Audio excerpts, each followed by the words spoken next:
Hello, everyone. Welcome to another episode of By the Numbers. It was going to be Tuesday, and then I cried off, and then it was going to be Wednesday, and then Sam couldn't do it, and now it's Thursday, I believe, and we are going to do it, and that's nice because it takes us right up to the precipice of course, the biggest Counter Strike event of the year in the form of iBuy Power Masters 2. No, There we ESL go. 1 Cologne, of course. So looking forward to this show. It's not the Blast rearranging deck chairs on the Titanic event. Oh no, wait, that's LA. That's later. Never mind that. Yeah, exactly. Yeah, the sequel to Gaming Paradise has come around. What was the name of that guy again? Like Bruno Salic or whatever. Somewhat ridiculous.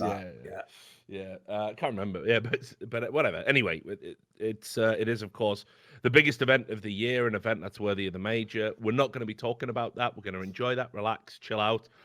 Today we're going to be talking mostly about the EPS finals and some of the roster news, and let's get into the wonderful world, our favorite place to live in, the place of told you so's.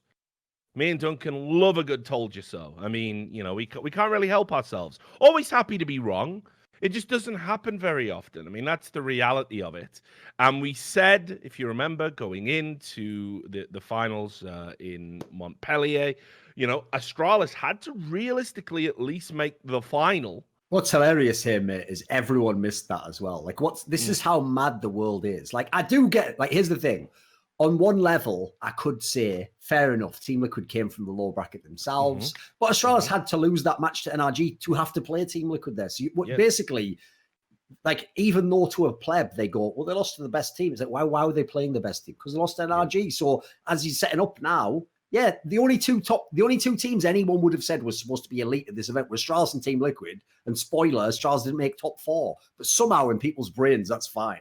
I'll never get how they do that. The mental gymnastics people can do is crazy. Like, I'll admit, I'm biased about my own shit, but I at least try to have, like, a logical reason to be biased. I don't just make up any old reason on my ass. Well, let's just start with the Astralis talking point. As I said, let's not break down the tournament in order. Let's talk about the storylines in order that came out of it. So you had Astralis. Obviously, they had that upset at ECS. Against Furia. A lot of people were talking about, whether or not they were going to be able to bounce back. EPL was their first real opportunity to do so.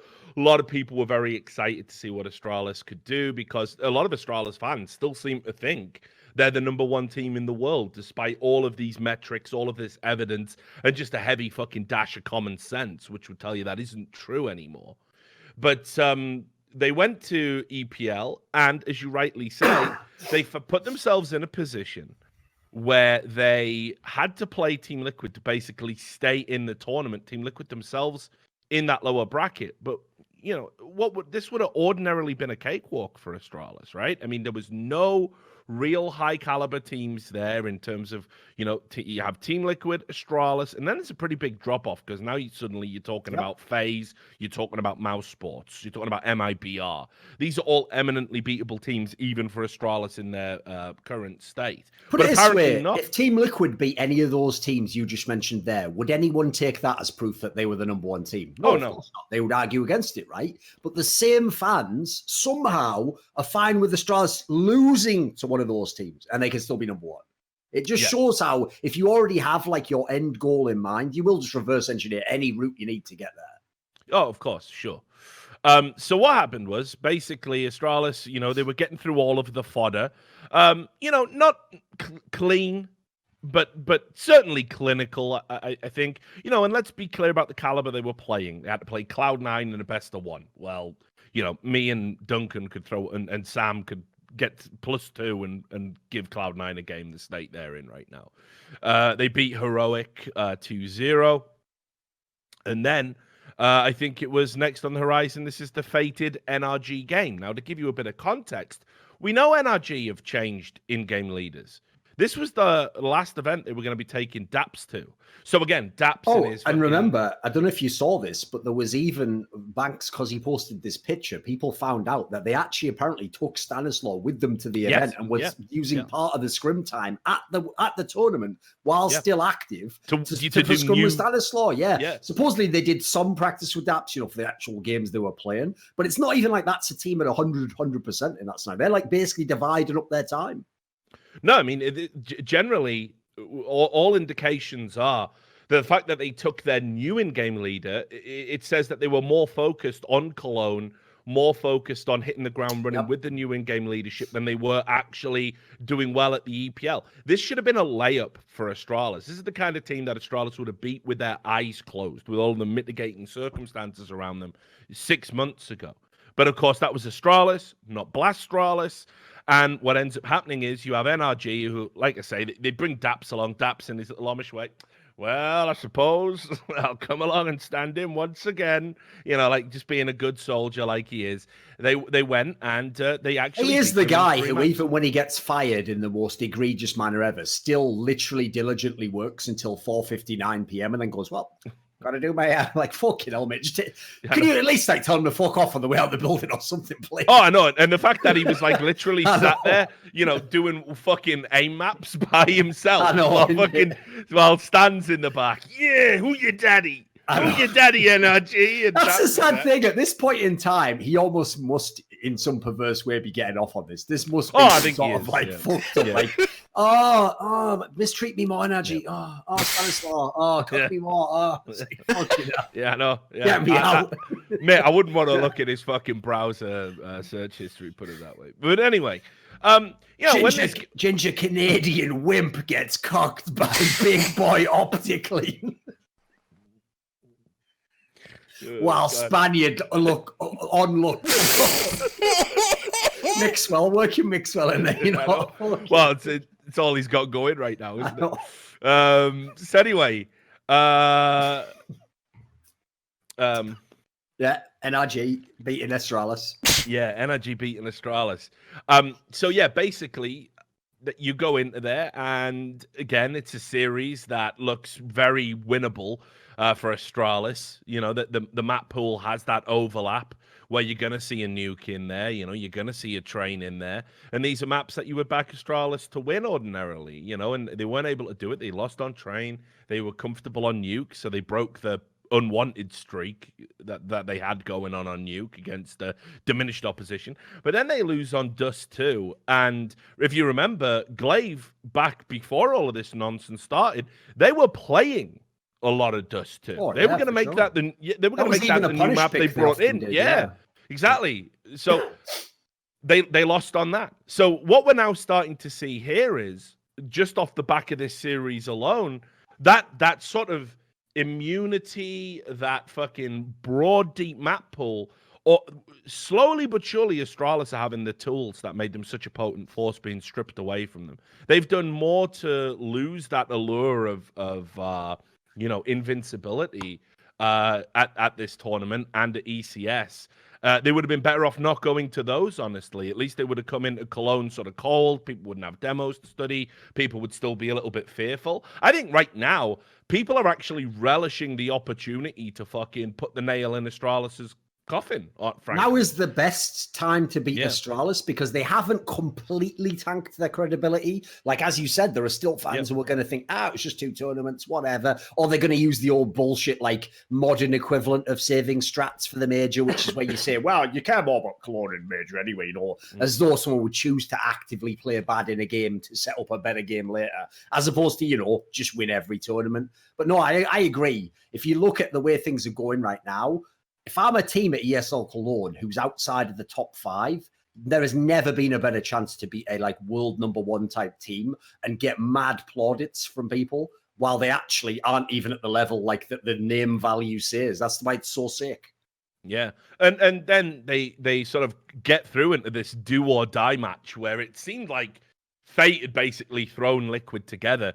Now, we all know enough about Liquid to know that the knockout games, when they came around, if they had to play Astralis, this is prime territory for Liquid to have a bit of a choke and end up having that existential crisis coming off the back, right? Well, this time around, it just wasn't to be, and it was a muted Astralis performance, but it was a quintessential Team Liquid one. And by that, I don't mean that there was necessarily a great spread of people playing very well for Team Liquid. In fact, actually, one of the big concerns that came out of this was it was another high-profile game where Twists didn't have that great a performance and looked to be a little bit found out by high tier opposition. It worries me a little bit that because whenever I see Twists go off, it's always in the stompy games where they don't necessarily need him, where he usually has the weird series where he's like really below par. It's always against an Astralis. But anyway, neither here nor there, because the Liege had a fucking vintage performance and just absolutely fucking bodied Astralis.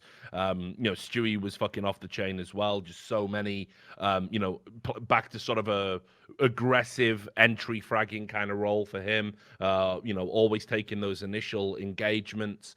So really strong Liquid performance that just highlights that they're in a position right now where their arch nemesis Astralis, they can beat them by having one player go off, and they've got 5 players who can go off. So I mean, what does that tell you? So Astralis end up going out 5th to 6th. Now, not even in my wildest dreams could I have conceived of a sort of, a mathematical equation that would have seen that. I had them making it to the final, semis if they got really unlucky. But 5th to 6th is a fucking embarrassment. And I think it really just punctuates what we've been saying the entire time. When you are in the sweet spot, when you are going to tournaments and you are winning them for fun and you have everyone's measure and everyone's number, yeah, it's really difficult to every week, 2 weeks, be on the road, going to a tournament. But when you are in that fucking equilibrium, like if you are a team as good as Astralis, you will be untouchable. You cannot move out of that slipstream and expect to maintain that level. It just doesn't work in Counter-Strike. It's never worked in Counter-Strike. And once you acquiesce and take your foot off the pedal, there will be a noted difference in your performance. And people said, no, Astralis are the ones. Astralis are the anomaly. Astralis are the ones that'll prove everybody wrong and show that it can be done. It cannot be done. It has never been done. You have to stay match fit. And Astralis now, I think if they go into Cologne and have a similar performance to this, it's actually going to be embarrassing. There are so many teams that can give Astralis a spanking in Cologne. It's a much, much stronger field. And I think if Astralis actually were to sort of finish very low down in the field, which now looks eminently possible, I don't know what people are going to be saying about them. Things could get really ugly in terms of how we sort of remember their legacy and what could have been. Put it this way, I did a Twitter poll today where I said, what are the chances Astralis makes the playoffs at Cologne, which just means top 6, right? Yeah. And what people did was the majority of people voted that like it wasn't likely to happen, it won't happen. And the reason people gave in the comments was along the lines of like, well, look, they got an easy bracket. You're doing the mistake again, guys. That's an easy bracket for last year's Astralis. This is the Astralis that loses to Furia and NRG. What easy bracket? What easy bracket can there be if you lose to those teams? That means you can literally, provably lose to basically any team in the top 8. And that's without knowing yet whether there could be a team. Obviously, there's teams who are like dark horses who could just do a crazy run out of nowhere. There's teams out there that actually maybe haven't been to tournaments recently, so their rankings lower and maybe they're in better form than we know. Like right now, all bets are off if you're looking at Astralis, because this isn't the Astralis from last year. Like you look at the 2 series they lost here, even just the Veto screams insecurity. Like the team that used to have all those maps. First of all, they're banning Mirage now. That was never their fucking ban. What? They used to ban Cash. Remember, the joke was, remember the joke? When they took Cash out and put Vertigo in, everyone said, what the fuck? Last time when they made their era, they took out their perma ban. Now they took out their other perma ban. They were going to be even better. Well, famous last words, because it's the opposite. Astralis can play about 4 maps now, guys. Like they don't even, think of this, right? When they played Team Liquid, Rich, Nuke was available and they didn't even pick it. Because you know what? They know themselves that they could get that ass beat on Nuke right now. Liquid isn't even a joke on that map. Like, they didn't want any part of Nuke against Team Liquid. That's why they picked Inferno, their other home map from their era. And what happened? They got fucking spanked. They got absolutely torn up on... By the way, Inferno for this Team Liquid isn't even Liquid's best map anymore. Like, this is everything in this series was like a microcosm of why you should actually be very worried for Astralis. And that's with them having a couple of maps where they were in the game. They were in position to win. There was a statistic put out by Peter from HLTV where it was something like 24 out of the last 25 meaningful matches they'd won, and the only one they'd lost was like some throwaway, meaningless like group stage game where it didn't have any impact on it. So Astralis had like some insane streak going on Inferno. So Of course. Liquid, as you said, just fucking handled them. This is a very different problem that's facing Astralis. Every time they've overcome a hurdle, it's all what we've been talking about has individual levels of performance, choking, shit like this, right? This is now a fundamental crisis on a foundational level because what they've always had is Zonic was always going to find you the smokes, the flashbangs. If you go look at the metrics, actually, they're even starting to have a little, just a slight adjustment. They're still in the upper echelons, but they're even starting to have slight adjustments to those numbers, which again just points to like things are just misfiring. They're not the well-oiled machine they were.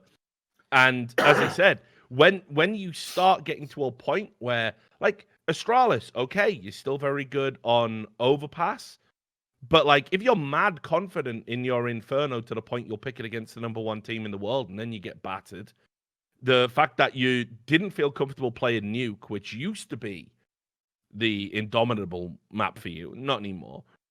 Well, and you're getting tuned on Vertigo, you haven't worked that out yet. That's another example, by the way. They shouldn't even be playing that map because, again, look at the veto and look how it used to go. Yeah, right, that would have been 100% a DOS 2 decider because, as we said, they were confident on that map. They would know that Liquid would play them. They're the ones that don't want to play DOS 2. They literally basically said, the Vertigo map that no one really likes right now. Let's just do that as the decider, which to me says, fuck it, I'm in the mood to gamble. I don't think I can beat you straight up, so let's have a gamble, eh? If you want to get really fucking into the weeds and think about it, I think Vertigo still doesn't have the respect in the pro community that it almost is like the excuse map, isn't it? Sure. If you get battered on Dust 2 after all the practice Astralis has put in, then you've just been beaten fair and square. So you do the Hail Mary, wink, wink. You play Vertigo, you lose, and you go, it's just fucking Vertigo, innit? No one takes a defeat on Vertigo too seriously right now because the map is going to get massively altered in the not too distant future, probably prior to the major, certainly after Cologne. And fair enough because it does need it. It needs a lot of work. But I mean, I'd almost say that in the back of their minds, because I know Glaive thinks about this shit. Lucas is one of those guys. He does think about the lay of the land. He does read the comments. By the way, I even would say this is another thing, the Stanislaws of the world who just think being in-game leader is only the tactics. No, part of it, and I can tell you, as someone who's followed Counter-Strike from the whole period of time, from the beginning until now, another core component to being the in-game leader of the best team in the world, the dominant team, and this is why you never do what Astralis just did, is part of how you maintain that aura of invincibility. It's like you're saying, even when you lose, you perception manage. You find a way to explain to your fans why it doesn't matter that you lost that one. So I'll give you an example. When the Fnatic team that Khan used to lead in 1.6 was losing to the Na'Vi side that had just been formed and was winning all these tournaments, what he would do was, even though Na'Vi had won more championships than Fnatic, he thought, right, fuck, I can't go and tell my guys, we've won more championships. That's not true. I can't say we're number one ranked. That doesn't work. So what he looked was, he went, but technically, in terms of map score, we're leading in the rivalry against them right now. That's clever. You find the one angle where you've got a metric where you're actually leading, and you make that the central point of discussion. And even if someone disagrees, they're having a fight on your turf where you've got the facts on your side. What they did here in this scenario is, I kind of agree with you. They picked the map where it's like, who even knows what a good Vertigo game looks like? Yeah. No one can even tell. And there's no reference point to the old Astralis. Even more genius. We can't know how bad you are compared to the old Astralis. They never played Vertigo. Exactly. So, I think there is an element to that. I'm not saying it's a big thing. It's probably a very tiny percentage, but I think it's worth noticing. It could tip the scale, though, if you were weighing between the two. Absolutely. So, like I said, I really don't know. I don't have high hopes for Astralis going into Cologne. I know there's fucking Astralis fucking stands out there that are like saying, it's all a fucking ruse. Cologne's the one they've got in the map. You're going to see something new come out. They're going to have these tactics. The only positive I will say, if you are an Astralis fan, you watch this podcast and you've done that thing where you become convinced that, me and Duncan actually hate Astralis and always have, even though I think in episode 58, somebody linked me to a clip where I said there is no team that will beat Astralis. It'll be Astralis that will end their own era. And that turned out to be very prescient because you could put this Astralis team into any era at any time in CS:GO, and they would have been the dominant team easily. Agreed. They're the best of all time. Me and Doug I tell you something else that. that's sick as well, right? And this is actually really disturbing. Is that in the mix of people looking at all these games, right? I don't think anyone's actually noticed this, mate. Go and look at Device's stats at these two lands that failed to make the final and top four. The guy is posting like simple numbers, and they're losing. So he's come. By the way, the guy that was the one who had the excuse that he was ill. If Device had played badly and everything else in Astralis was great, and that was like what was just costing him games, I'd even say, you know what, you can't even necessarily blame the break for that. The guy is dealing with like serious injury. No, he's actually the guy who's fucking turning up and playing. Well, look, so like I say, the one positive is this: if you're an Astralis fan, the way they've lost has been, they haven't lost. Sure, you get the odd like 16-6 or whatever when they're playing the good teams, but generally when they've lost the map, it's 16-12 or 16-13. This is 1 or 2 rounds, right? So sure that. What that says to me is that if somebody can go fucking thermonuclear along with Device, if Xyp9x can get his because he's a little bit below par in terms of his clutching, he's not clutching as high a percentage of rounds. Glaive's stats have been a little bit pretty off. bad, haven't they? Yeah, exactly. These are things that we know they don't have to stay this way forever, but. The reality is, if one of those things tweaks, that's enough to get you over those 16-13 games. That's enough to make it 16-13 your way. Because 16-13 might sound like a gap. It ain't. It's a buy. It's a buy in an eco, basically. It like really, is on a knife edge, a game like that. So that's a positive if you're an Astralis fan. That just maybe out of somewhere, Glaive gets his stats back up, or Xyp9x gets back to being like the god tier 66% clutcher that he is. But right now, as you said, you've got Device in career form, and you're losing to teams like NRG with essentially a stand-in IGL. It is not a good look. And right now, if Astralis ever get back to where they're at, it's almost like you have to think about them as a different team and not the one that was Imperius before. I actually think if they somehow, because obviously they had chances in that game against Liquid, if they had somehow pulled through that game, it would have been the worst thing that could have happened to them and their fans. Because first of all, I absolutely actually, from seeing the way this tournament played out, I think, listen, I actually wouldn't pick Mouse and G2 as better teams overall than Astralis, but I think they could have beaten them at this tournament if I saw the way they played. Absolutely. Sure. And then you've got to add in as well, like, what about this detail? So any fan who's using that argument of like, they just care about Cologne and the major and that.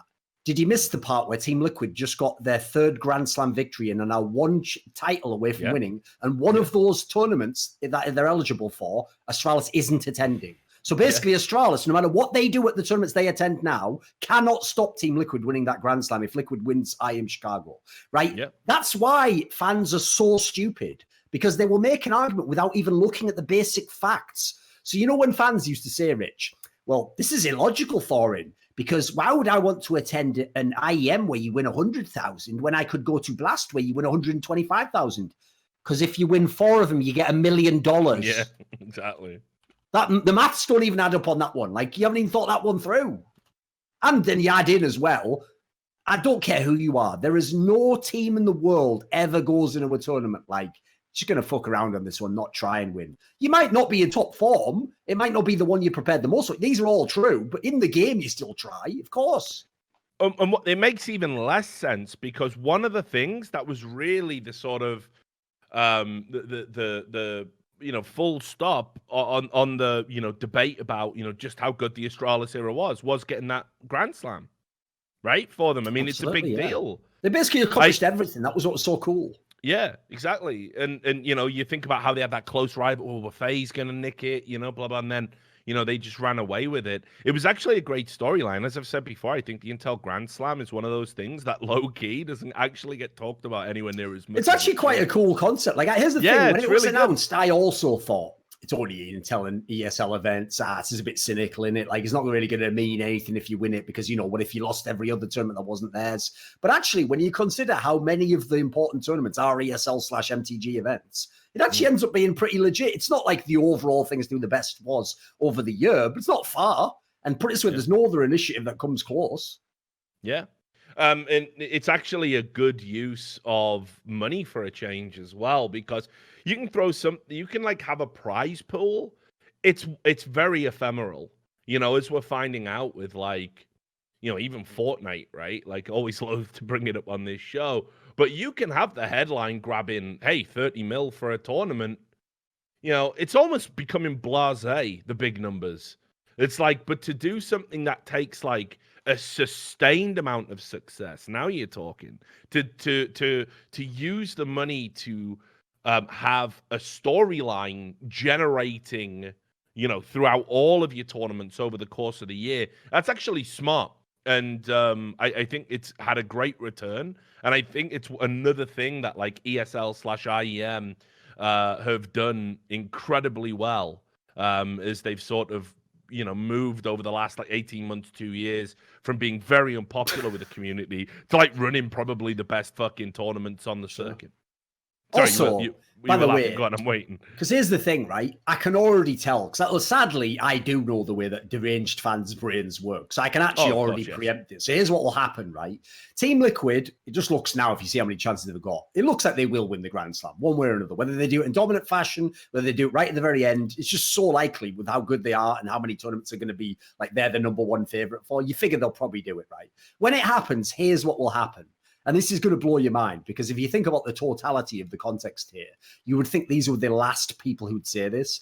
But stupid fans will say it's because Astralis didn't attend those first tournaments that Team Liquid won. So Astralis choosing not to attend something they all claimed, like, well, why do you care? Maybe Astralis doesn't mind. Maybe they don't care about those tournaments. They will then later claim is the reason why, like, Team Liquid won easy, even though Astralis then went to tournaments themselves, like EPL, and didn't win, which were in the Grand Slam. So my equivalent, the reason I laughed, is because I was trying to think of an analogy, and as usual, I went to the most fucked up place first, but it was funny, so I'm going to stick with it. That's the equivalent of saying that you only lost a dick length competition because you chopped your own dick off. Like, that would never be an excuse, would it? That would never. You couldn't just go, doesn't matter that yours is longer. I chopped mine off. So you can't measure it. It's like, you'll never come off looking good if you say that, will you? Yeah, I tell you. The fact that that's the first place it goes, I know, it's a bit fucked I know, up. the way your fucking mind works, you have got some mad, like, Rorschach thing going on here. Like, you know what I mean? Like, Jesus Christ. But yeah, good analogy. Good analogy. If we can... Well done. Yeah, just analogies that don't involve chopping your knob off. That would be nice, please. Exactly. No. But anyway, well, that naturally leads on, not chopping your knob off, but talking about Astralis, yes, that naturally leads on to Team Liquid. Team Liquid obviously won the whole thing. And once Astralis was dispatched, kind of had this like inevitability about it. The one area I kind of was very interested was to see what kind of clinic Karrigan was going to be able to put on when Liquid ended up playing Mouse Sports, and we'll talk about Mouse Sports in a moment. By the way, speaking of which, before I forget, there's another example of the veteran in-game leader who knows how to perception manage. What did this guy do the whole time? First of all, before the tournament, he had Rops in an interview saying, like, I think people were everyone's overrating this. I know, brilliant. In this tournament, he was even saying that sort of thing, like, people were acting like we're going to win the tournament, like we're top rank. Stop doing this, guys. We're just a little, like, fucking. When I see that, it's like, listen, I don't believe a word you're saying, but you are absolutely killing it right now, doing what you're doing. It was. If you want to take the pressure off all your players, that's exactly how you do it. Yeah, another thing, like, people don't like, historically he's always done this. Another thing people don't realize Karrigan does in terms of managing like PR perceptions around any team or people like criticizing any team.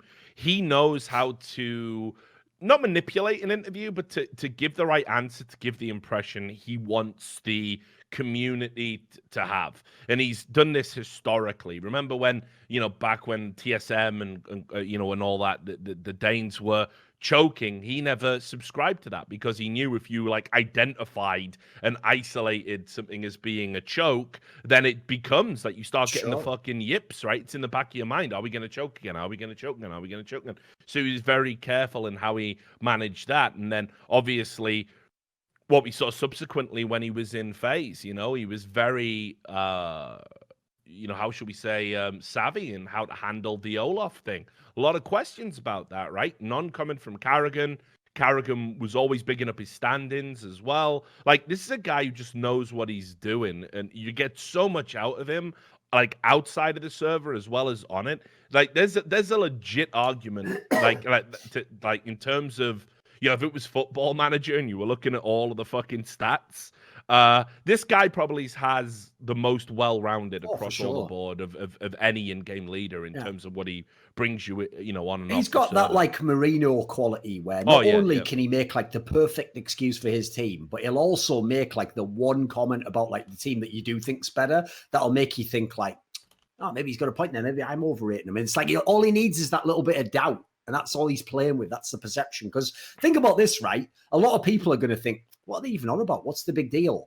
Every rookie in-game leader whose team just got this far would do the opposite. They'd go, I think we can be even better than this. Like, we can win this tournament. You know what? On our day, we can do it. And what they would do in doing so, Rich, is fuck themselves. Because when their team that's only just starting to get good does have the big game you lose. Like, for example, they had the chances and they did lose to Team Liquid. They didn't.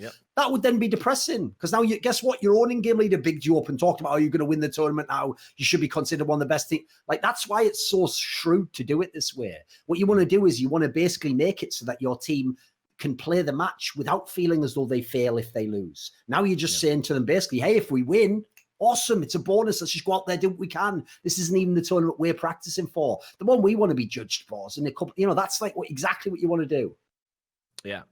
So anyway, focusing on the Liquid aspect of it, they ended up in the final against G2. Like, no disrespect to G2, but I felt that was a layup for them. I honestly feel that. Oh, there's also, by the way, why Astralis fucked this event up. If they'd won the game against NRG, they'd have had the side of the bracket where they would have played G2 and then been in the final.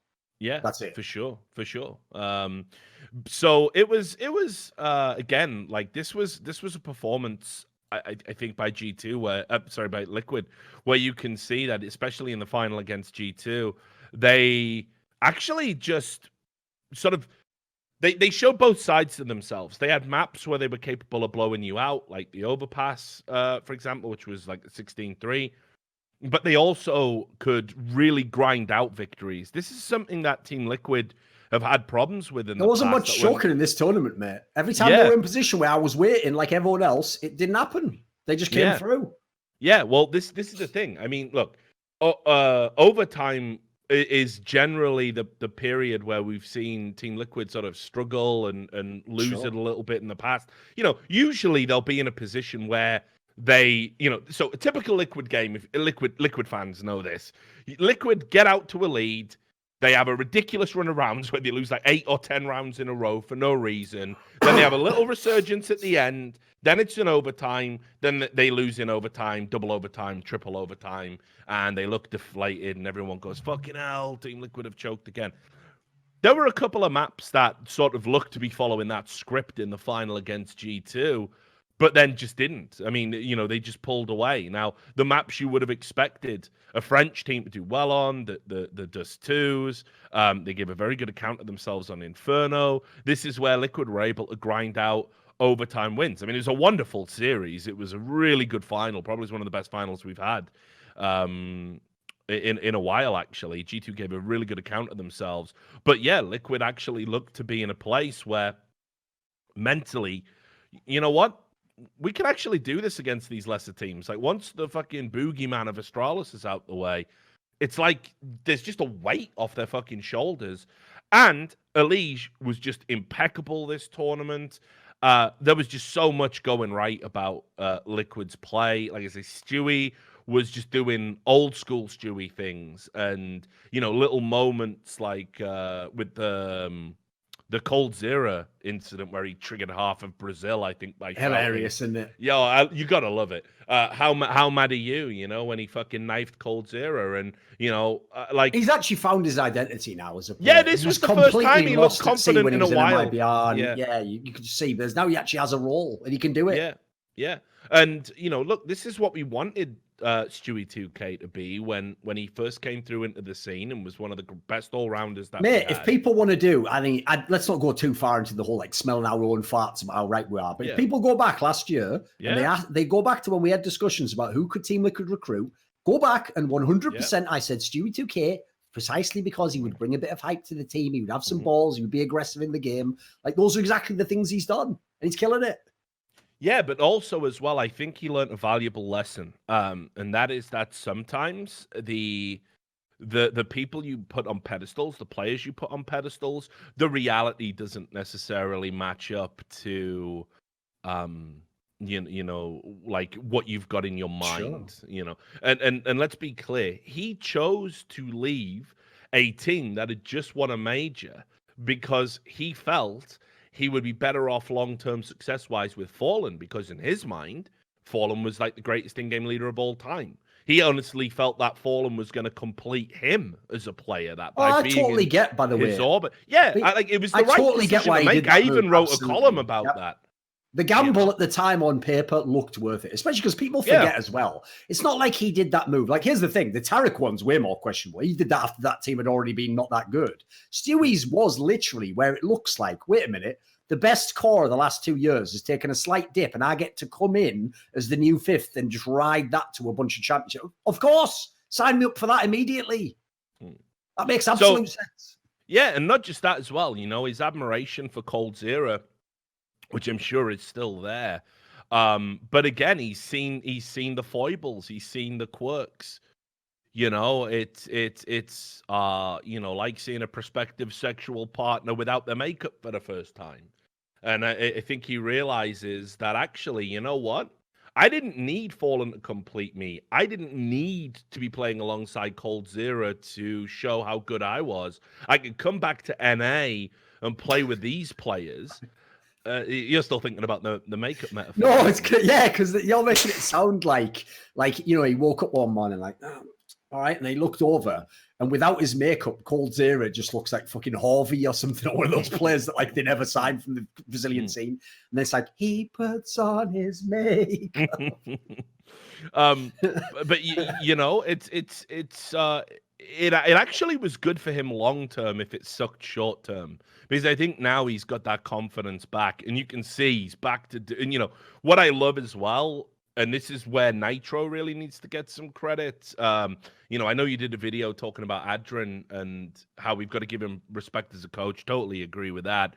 But one of the things that I think didn't happen when Stewie was in MIBR was Fallen was like, okay, this is how a winning team plays. Like, which, by the way, is hilarious because he's forgotten that himself.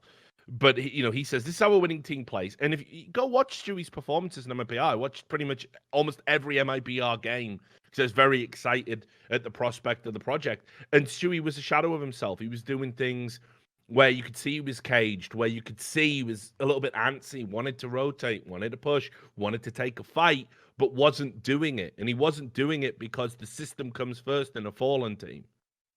But it didn't work. Now, what Nitro's done is, like, they do let Stewie off the fucking chain. Like, they don't I think that's also why this move has worked, is because Team Liquid, because they didn't win the titles that they wanted to last year, were willing to make an overall change to the group. They didn't just replace him and say, right, you're the new Taco, but with an American passport. Like, no, they obviously gave him some of the roles and things that he would want to do in the game and that he could be the best at. In MIBR, I don't believe they ever gave him a chance. Basically, I'll go ahead and say it right now. MIBR's core right now reminds me a lot of NIP's core, their original classic one, when that got to the end, where when you come in the door, everyone's got their role, everyone's got what they can do pretty well, where they're never going to be the one that gets blamed, and you just do whatever the shit job is that's left over. And at the end, when they've given you the shit job, they have the gall to look at you and basically be the equivalent of the guy in a matchmaking game who goes like, why is 2 kills talking? I've got 8 kills. And like they were doing the cushy like rotator job or something,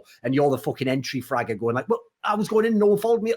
They do the equivalent of that. So in Liquid, even though they were the number 2 team in the world last year, they actually, I think it probably helps that they're young guys as well. They haven't won enough. They haven't got to the point where they're super egotistical, out of control. Like they were able to actually integrate this guy and seemingly do a proper overview of like, where would everyone fit best in this team? Yeah. And look, there was a breakdown actually I saw on Reddit. It was something that I noticed myself. Go watch that Vertigo game against Astralis, by the way, and just watch how Stewie's playing. It's just like, right, here's an AWP, right, which we know he's done that at various points in his career with varying degrees of success. Here's an AWP, go run at Astralis. And there's like 10 fucking rounds on CT where he's just like, all right, I'm going to go get that first kill. I'm actually going to be like, I'm going to go and get that opening frag. And then Liquid play around him based on how successful he is. Does he get 0? Does he get 2? Does he get 3? And their entire strat seemed to be like you use Stewie as the wrecking ball and then you mop up the fucking pieces. It was like just a masterclass in old Stewie. There was loads of moments where he was back to playing through smokes, in smokes, around smokes, in front of smokes.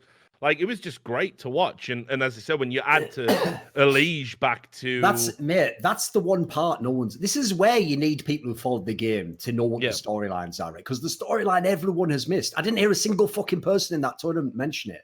Is, right, do you remember when Team Liquid had Hiko and Elige and Nitro and Adren and Fogley? Famously, when Nitro actually started to play like superstar Counter-Strike, was when Elige got good as an entry fragger. And what happened was the two of them together played off each other so well that it made both of them go to another level. And that's what made Nitro have all these like pop-off games, the ones he had against Fnatic and all the rest of them. What people don't realize now is, look at the timing of when they brought Stewie in, when they become number 1, and the guy who's getting all the frags is Elige. Because think about it, right? This is a guy who, if you give this guy just a chance to just mop up a bunch of kills on a site that's already open, he's going to tear it up. That's the dream scenario for him. Yeah, and as I said, when you think about the fact that you always, even on Elige's worst day, you got a Twist who can step up into it, you got a Naf who can step up into it. This is like what Liquid do. So, once they beat Astralis, for me, they were a shoe-in to win the tournament, which they did. Obviously, a best of 5 here as well at EPL. So a great best of 5. Yeah, it was actually probably. Well, I think how many best of 5s have we had in 2019? It's easily not many. Best. Not many. Yeah, it's easily the best. But it was a great series. And as I said, Team Liquid in red hot form going into Cologne. And if they win that question that everyone's asking, do Liquid start an era here? Well, if they win Cologne, they've already started one. So get used to it. Let's talk about G2 then, because I'll tell you, being a pundit, guys, it's difficult because you can only say sort of what's going on and what that data tells you should happen in the future. Now, if you looked at the G2 team, they went to DreamHack Tour, where they lost to the French Frogs or whatever they were called, and, embarrassed themselves against lesser opposition. Just to clarify, that literally was the name of the team. That wasn't just like some mad Daily Mail. They were called the French Frogs. It wasn't like Brexit means Brexit. Right? No, they were a team, the French Frogs. Just because it's the first time viewer tuning in. Yeah, of course, yeah. Clipped out of context. Whatever they were bloody called. Yeah. Straight gammon, Daily Mail. Right, anyways. You would have said this team's garbage. You would have said, and I think we did say this team's garbage and is going to drag the G2 name through the mud. Well, since then, they had a bit of a resurgence at what was the tournament before this? ECS? No. Yeah, ECS. What was the tournament they went deep in? Yeah, I can't fucking remember. I think was that a DreamHack as well? I'll double check. Yeah, was it Dallas? Oh, DreamHack Dallas. No, I think it was Vitality they did that there, though, wasn't it? Let's see. No. Apparently it was... no, I think when Dallas, they were 5-6. That was all right. Yes, Dallas, they were 5-6. Yes, this is how it went down. They went to Dallas, they were 5-6. So they'd improved from Tour, and then it was that fucking Invitational, the one that was manufactured to basically get Liquid to Cologne. Yes. And G2 obviously went to the final there. And, had a decent map, Nuke, against Liquid, and looked a little bit better, right? And then, obviously, here at EPL, they beat Cloud9, they beat Heroic, they beat FaZe, they beat NRG, and then lost to Liquid in the final in a very close series, honestly. Like 3-1, this is about as close as a 3-1 defeat can get, really. Obviously, could have been 5 maps as well. Yeah, 2 overtime losses. It's one of those things. So, look, how they've got to this point, well, listen, I've got my own theories, and I'm going to say it. This is not right. Look, Shox played well. Kenny S in particular, right? Back to doing what he does. Like, this was like I Titan believe there was a levels of stat, Kenny S. if you saw it, that HLTV.org published that said the semi-final... What, number one fragger of all time? Or? No. In the semi-final, Kenny S had the best HLTV rating of his entire career over a series. Yeah. So there's the throwback levels we're talking about here. The thing is, as well, though, if you followed Kenny S at that time, if you remember that Titan team where Kenny S would routinely drop 50 kills and still lose matches, it was like watching him again. It was like watching that. Sure. It was a throwback. Aggressive peaks, really good reaction time, really good flicks. I don't know what he's been doing, but this was a renaissance for a player who, lest we forget, is still pretty young. People forget that too. It's not like he's some old washed up, 28, 29-year-old, having a fucking throwback. So that was great. But here's where I'm going to put my fucking chips on an explanation as to why they're so good. And I've said it before on the show, and I'll repeat it again. Malek must be the most unsung coach in CSGO history. Must be. No one ever talks about this guy. And let's be clear, when Ocelot decided to give one more roll of the dice on the fucking French CS project, Malek was the guy who basically scouted Jax. Look, he said he felt they could do it. Now, yeah, sure, Amanek had to come in, so they had like a stable, IGL and somebody that could like disseminate communications across the team. But if you watched Malek in terms of like prep, what he was doing in game, he's not just a hype coach. I've got some info for you when you finished on this one, mate. I've been doing some digging. Well, that's interesting. So I've asked the man himself. Yeah, I basically asked him after this tournament. I just reached out to Malek and I basically asked him, like, can you explain to me, like, what is the setup in G2? Like, how does it work? Is Shox still the in-game leader? Is Amanek doing it? Because I'd heard that from some fans and he hinted at interviews. And basically, I won't read the whole thing, but the gist of it was that Amanek it's basically Shox and Amanek share being the in-game leader, but it's like this. Amanek is like basically the general representing what Malek wants to do. Here's how I'm setting the game up. Here's the game plan. Here's the things to remember. Here's what you remember at the beginning of every round.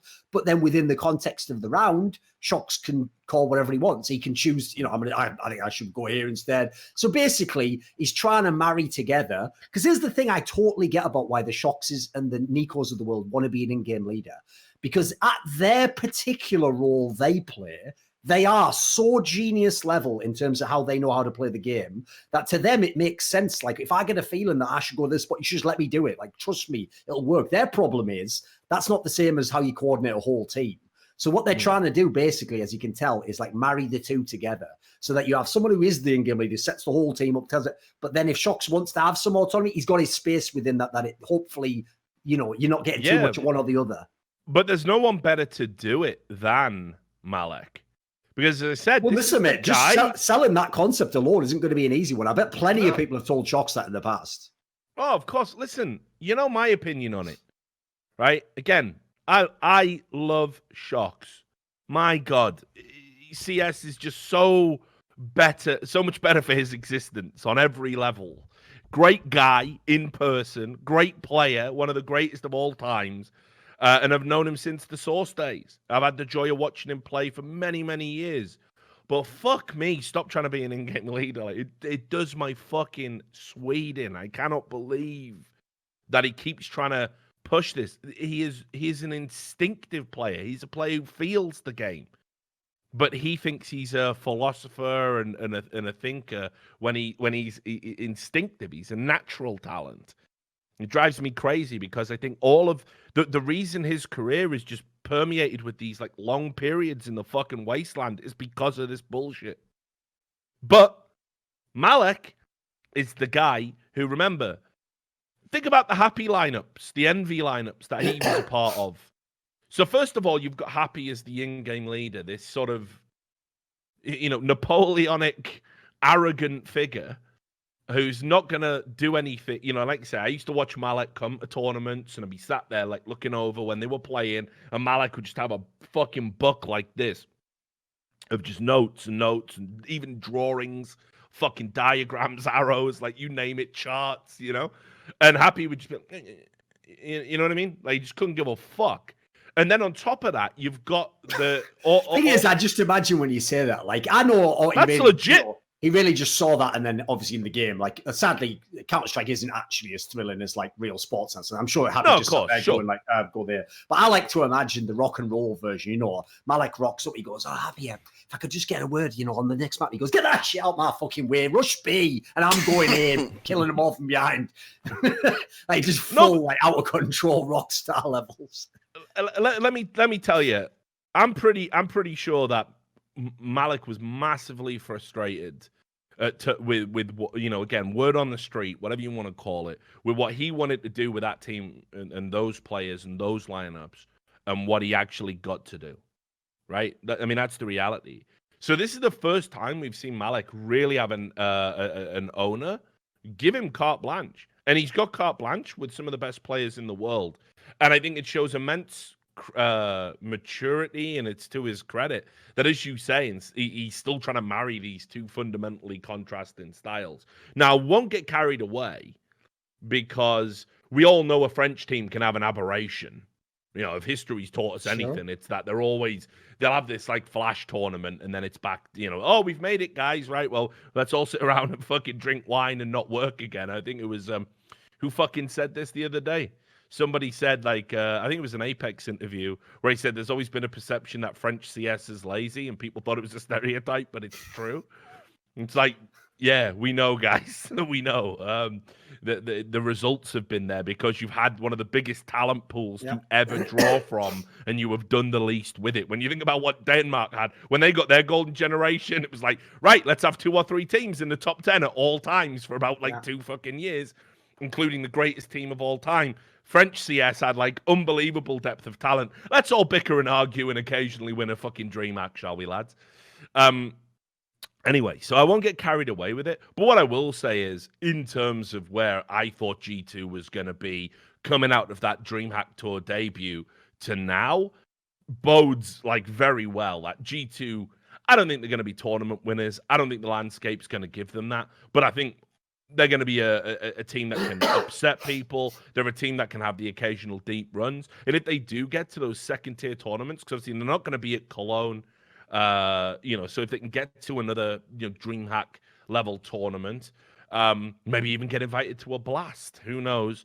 They could certainly, steal one of those away. Like, no doubt about it. And just in terms of individual levels of performance, I'll eat my words a little bit. Again, it's one tournament. I don't think you need to really overstate it or go crazy. I thought Jax did really fucking well at this event. They punched above his weight. Yeah, I think he was like, obviously you've got Shock. Shock's had some series where he went missing.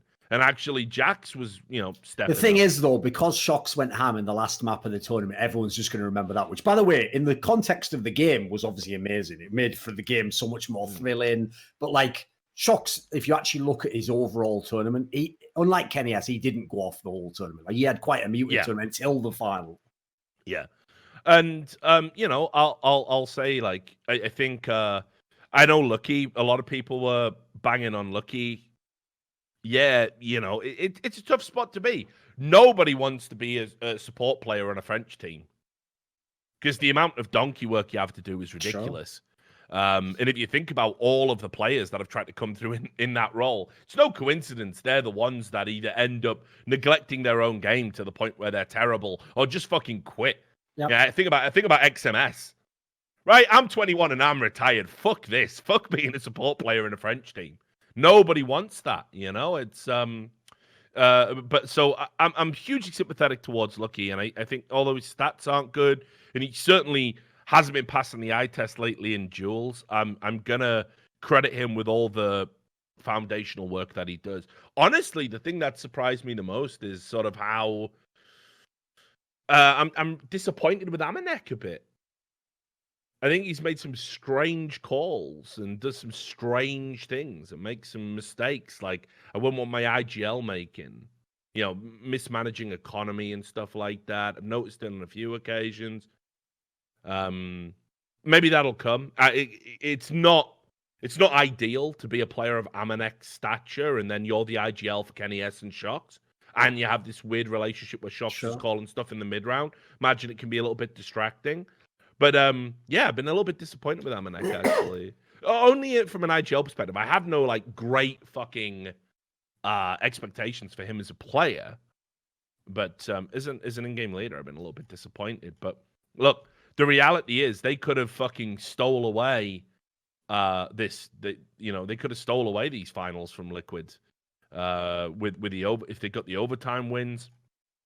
So yeah, it could have easily been 3-1 their way. I think if anyone else had got there, they could have won this tournament. Like, I agree, this tournament was probably a slight overperformance, but they were just hot as fuck this tournament. They could have beaten a lot of teams in that final. Mm. Right, so other storylines that leap off the page from EPS. I think we should probably spend a bit of time talking about mousesports. We said we would. I think just what a breath of fresh air. Again, this is what I was talking about, the last few weeks. I'm saying what an exciting time it is for Counter-Strike. Well, one of the reasons is we've got this unbelievable group of young talent coming together with some veteran smarts in there, with the in-game leader that, you want to be developing this talent. And look, I'll say this. Getting to the semis, this is huge for them. At an EPL. This is this is no joke. If you look at the teams that they finished above in the forms of MIBR, Fnatic, North, FaZe, Astralis. By the way, how satisfying was Karrigan beating FaZe in a best of 3 as well? Well, yeah, I was going to get to that, yeah. We can say that if you want, but that was just fucking delicious. No, let's jump straight in there. I mean, and the way they did it was...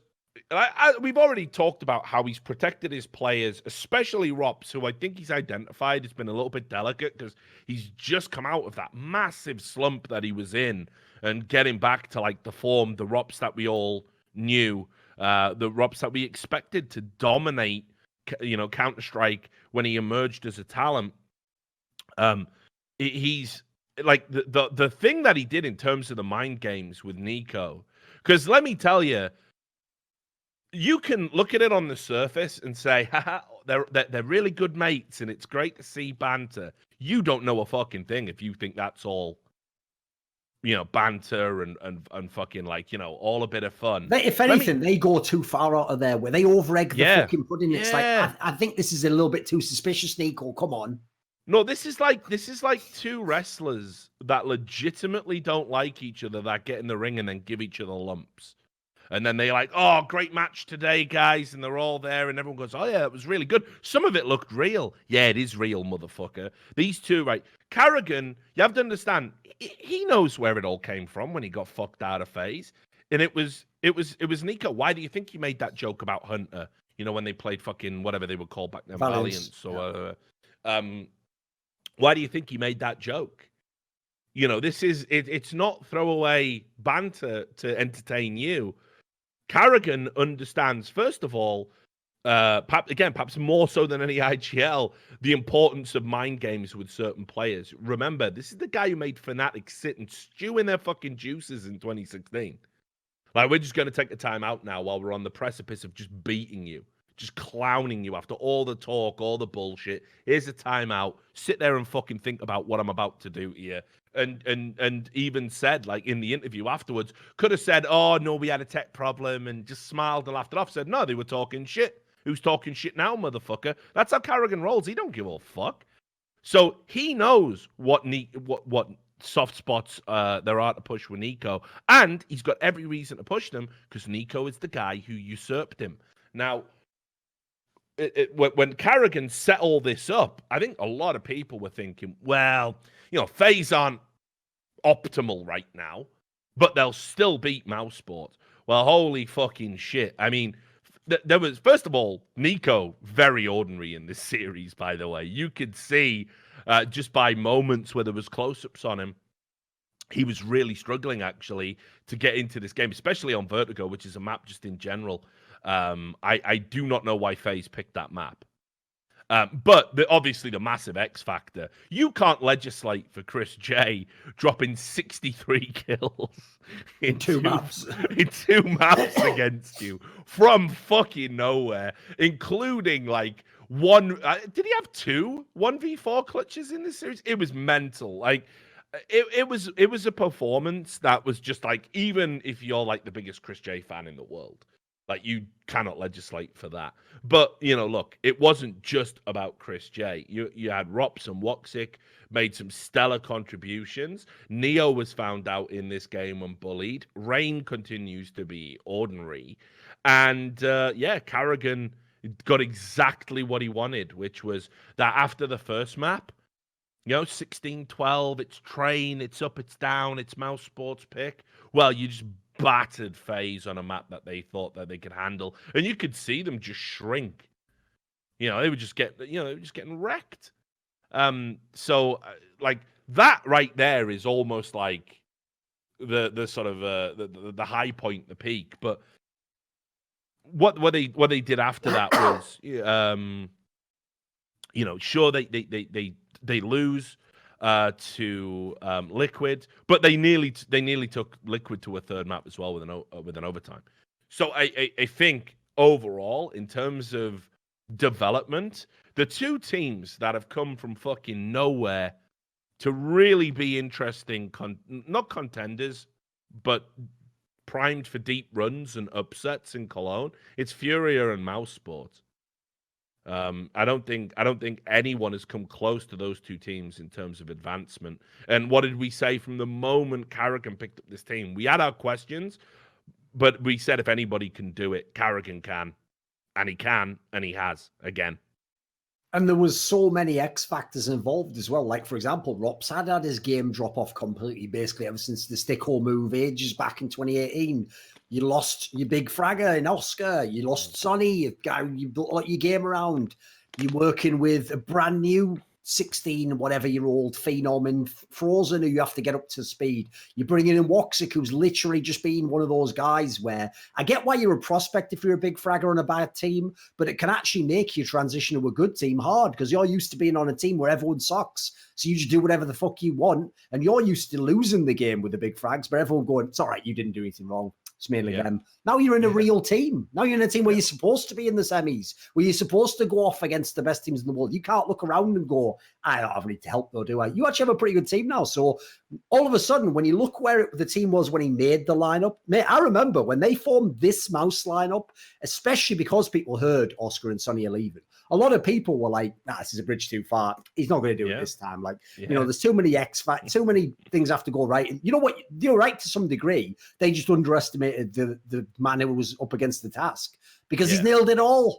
Like, listen, there's still a big step to go if you want to win championships. That's like the final frontier that this team has not yet gotten to. But if you just look tournament on tournament since he got this team, what is there to complain about, man? It's just a gradual line going upwards. Well, so when he took over, I think Mousesports were like something like 30th. Right? Yes, because they obviously bombed the major, all sorts of shit. Yeah. So and the only thing they had to go on were these online leagues. That was all they were in. They were in the LPL stage. They were in like ECS. And, they had that like 2-0 win over Fnatic, right? And everyone was like, ooh, this could get interesting. Since then, they've climbed up to 12. And after Cologne, I think they're going to get such a decent placement.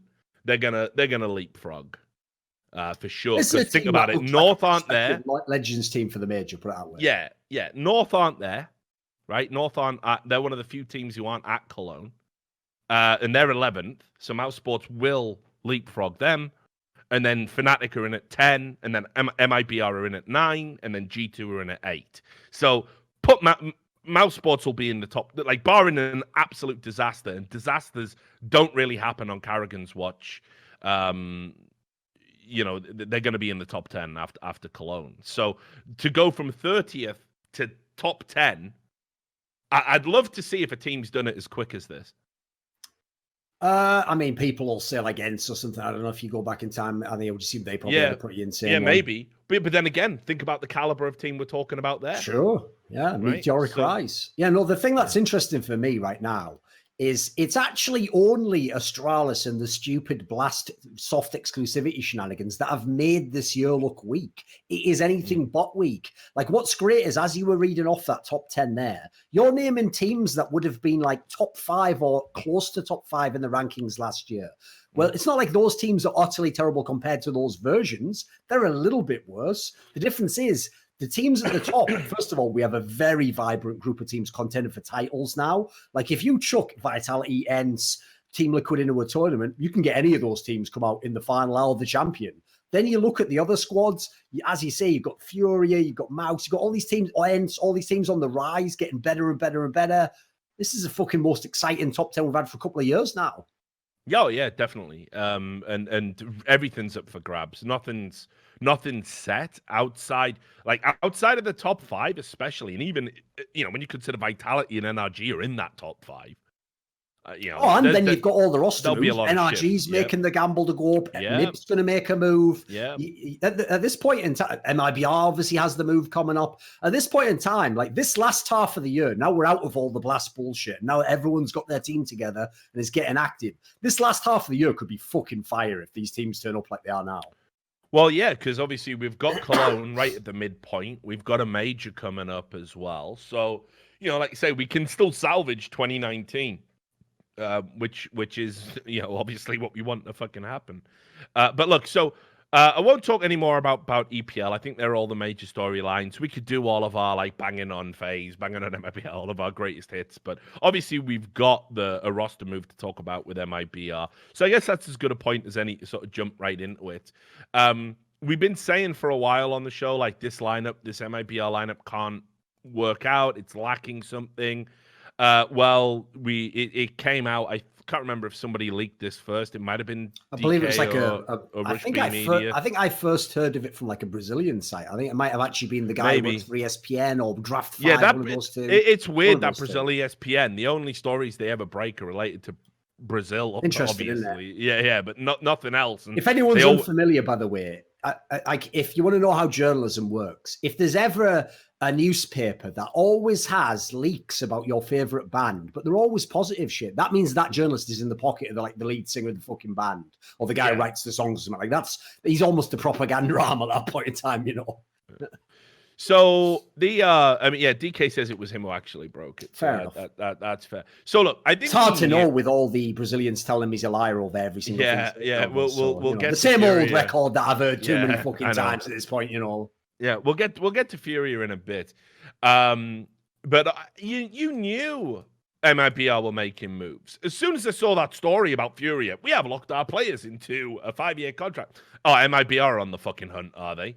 Because that was means the place. They had the Rolodex out. They were just the first names. And they were like, right, Furia's not available. Who else have we got here? You want to know what's crazy? By the way, this is another thing. We've never even talked about it.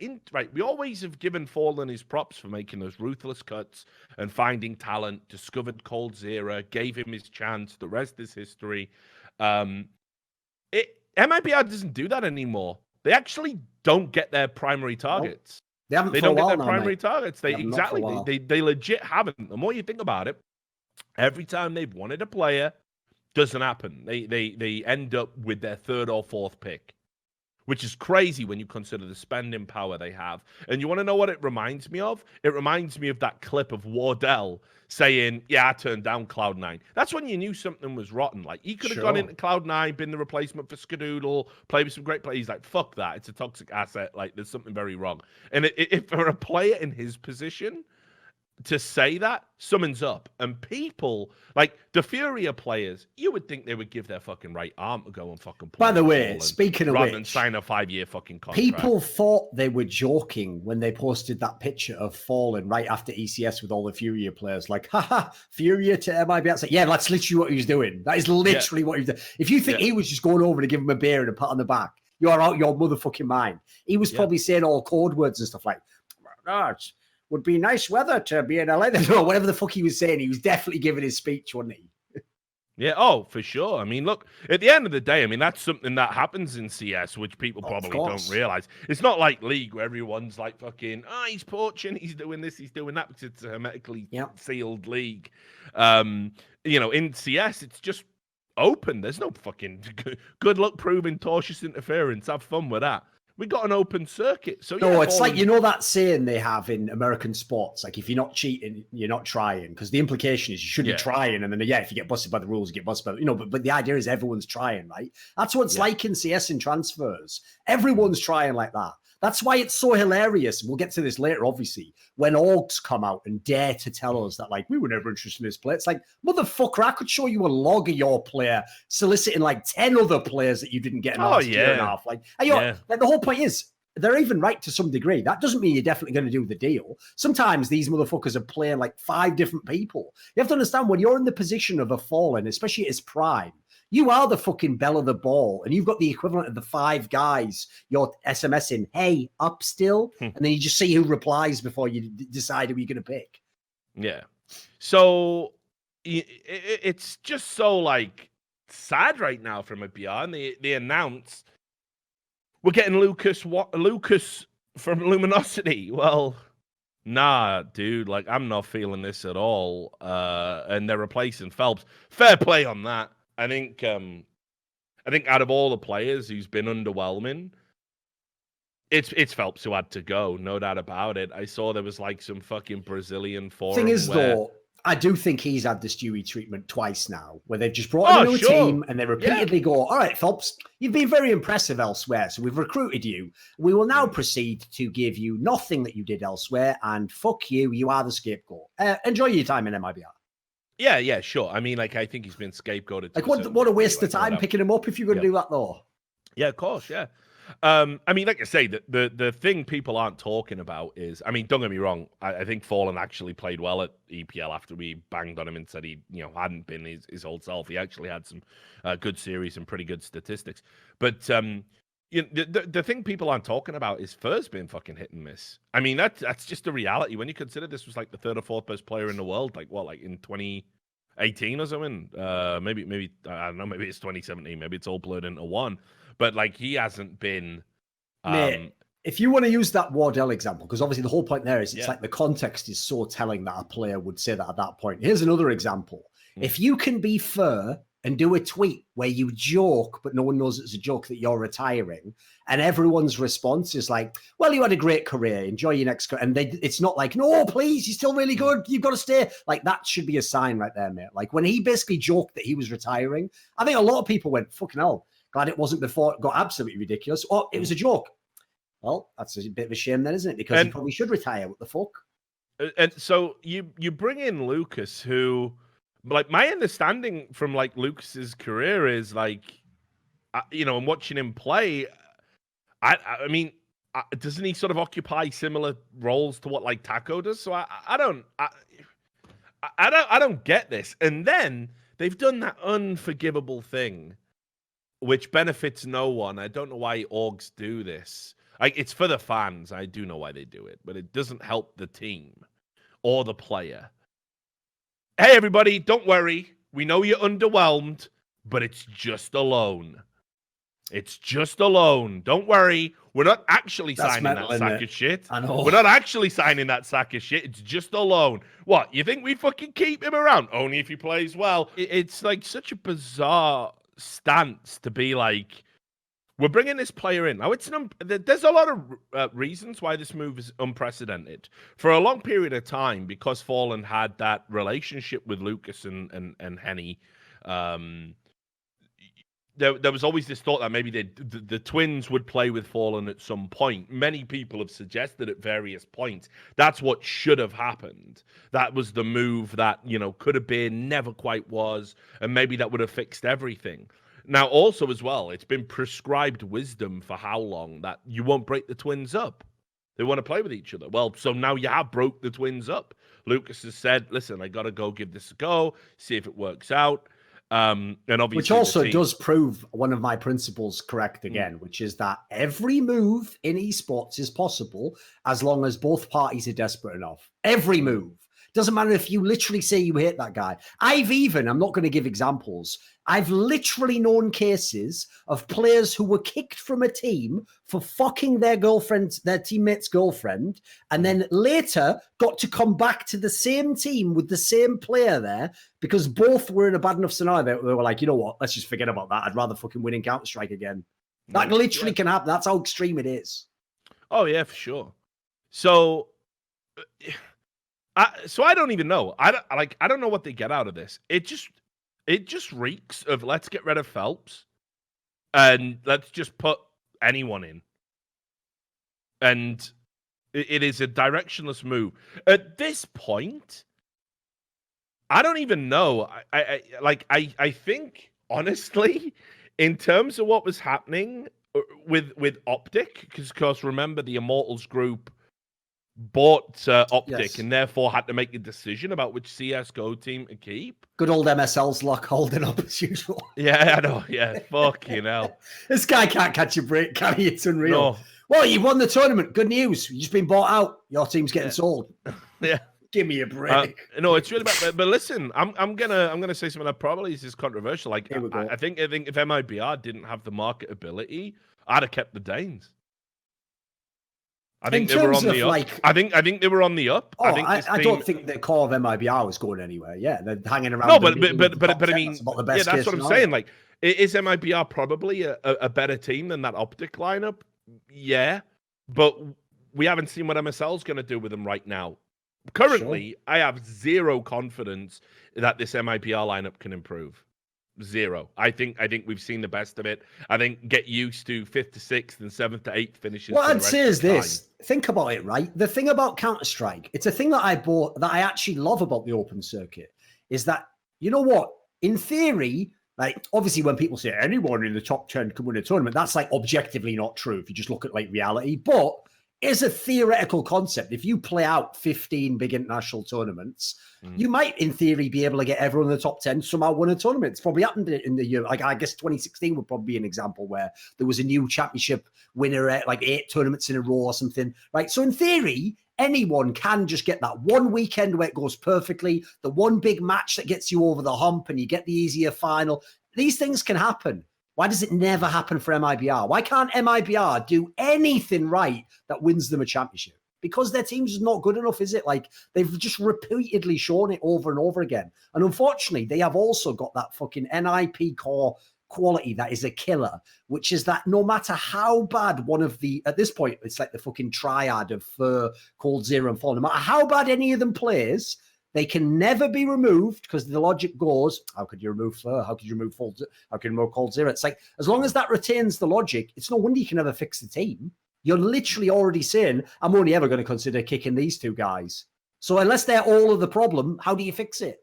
Yeah, it's just weird. And like I say, the whole lone trappings around it, what this says to me is, you know, they go to their fucking, they go to their next tournament. Well, it looks like he's going to attend 4 events because he's on loan until after the major. Right. So they're going to Cologne. They're obviously going to that ghastly Blast LA event. They're going to Chicago and going to the major itself. Well, listen, if you're an MIBR fan, how fucking underwhelmed are you right now?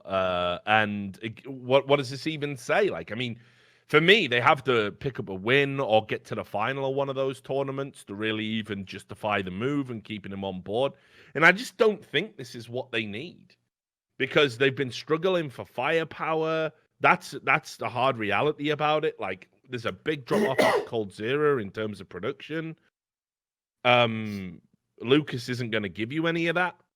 And yeah, I just do not know what's going on right now with MIBR. This move, it doesn't sink me as to what they needed. Now think about it. If at the point that Furia were out there, basically like signing these kids down for 5 fucking years, if you could have swooped in and stopped that happening and got one of those boys, it's weird, isn't it? Like the established tried and true doesn't generate the excitement, but if you could have got one of those young stars. Or if you did both at the same time, like if the move instead was like, right, we're cutting Fur, he retires, gracefully, he gets to go out with the big ceremony. We're going to remove Phelps because he wasn't playing well. And the recruits that we're bringing in Lucas to bring a more supportive element, but we're also bringing in like fucking Yuri to bring some straight fire fragging. And what do you know? A totally new era of MIBR. Let's reinvent the squad. Instead, all they've done is just say, remember Lucas, that guy we tried to replace FNX with, like 2.5 years ago. He finally said yes after everyone else said no. So just give it a go, I guess. Yeah, it's pretty bad.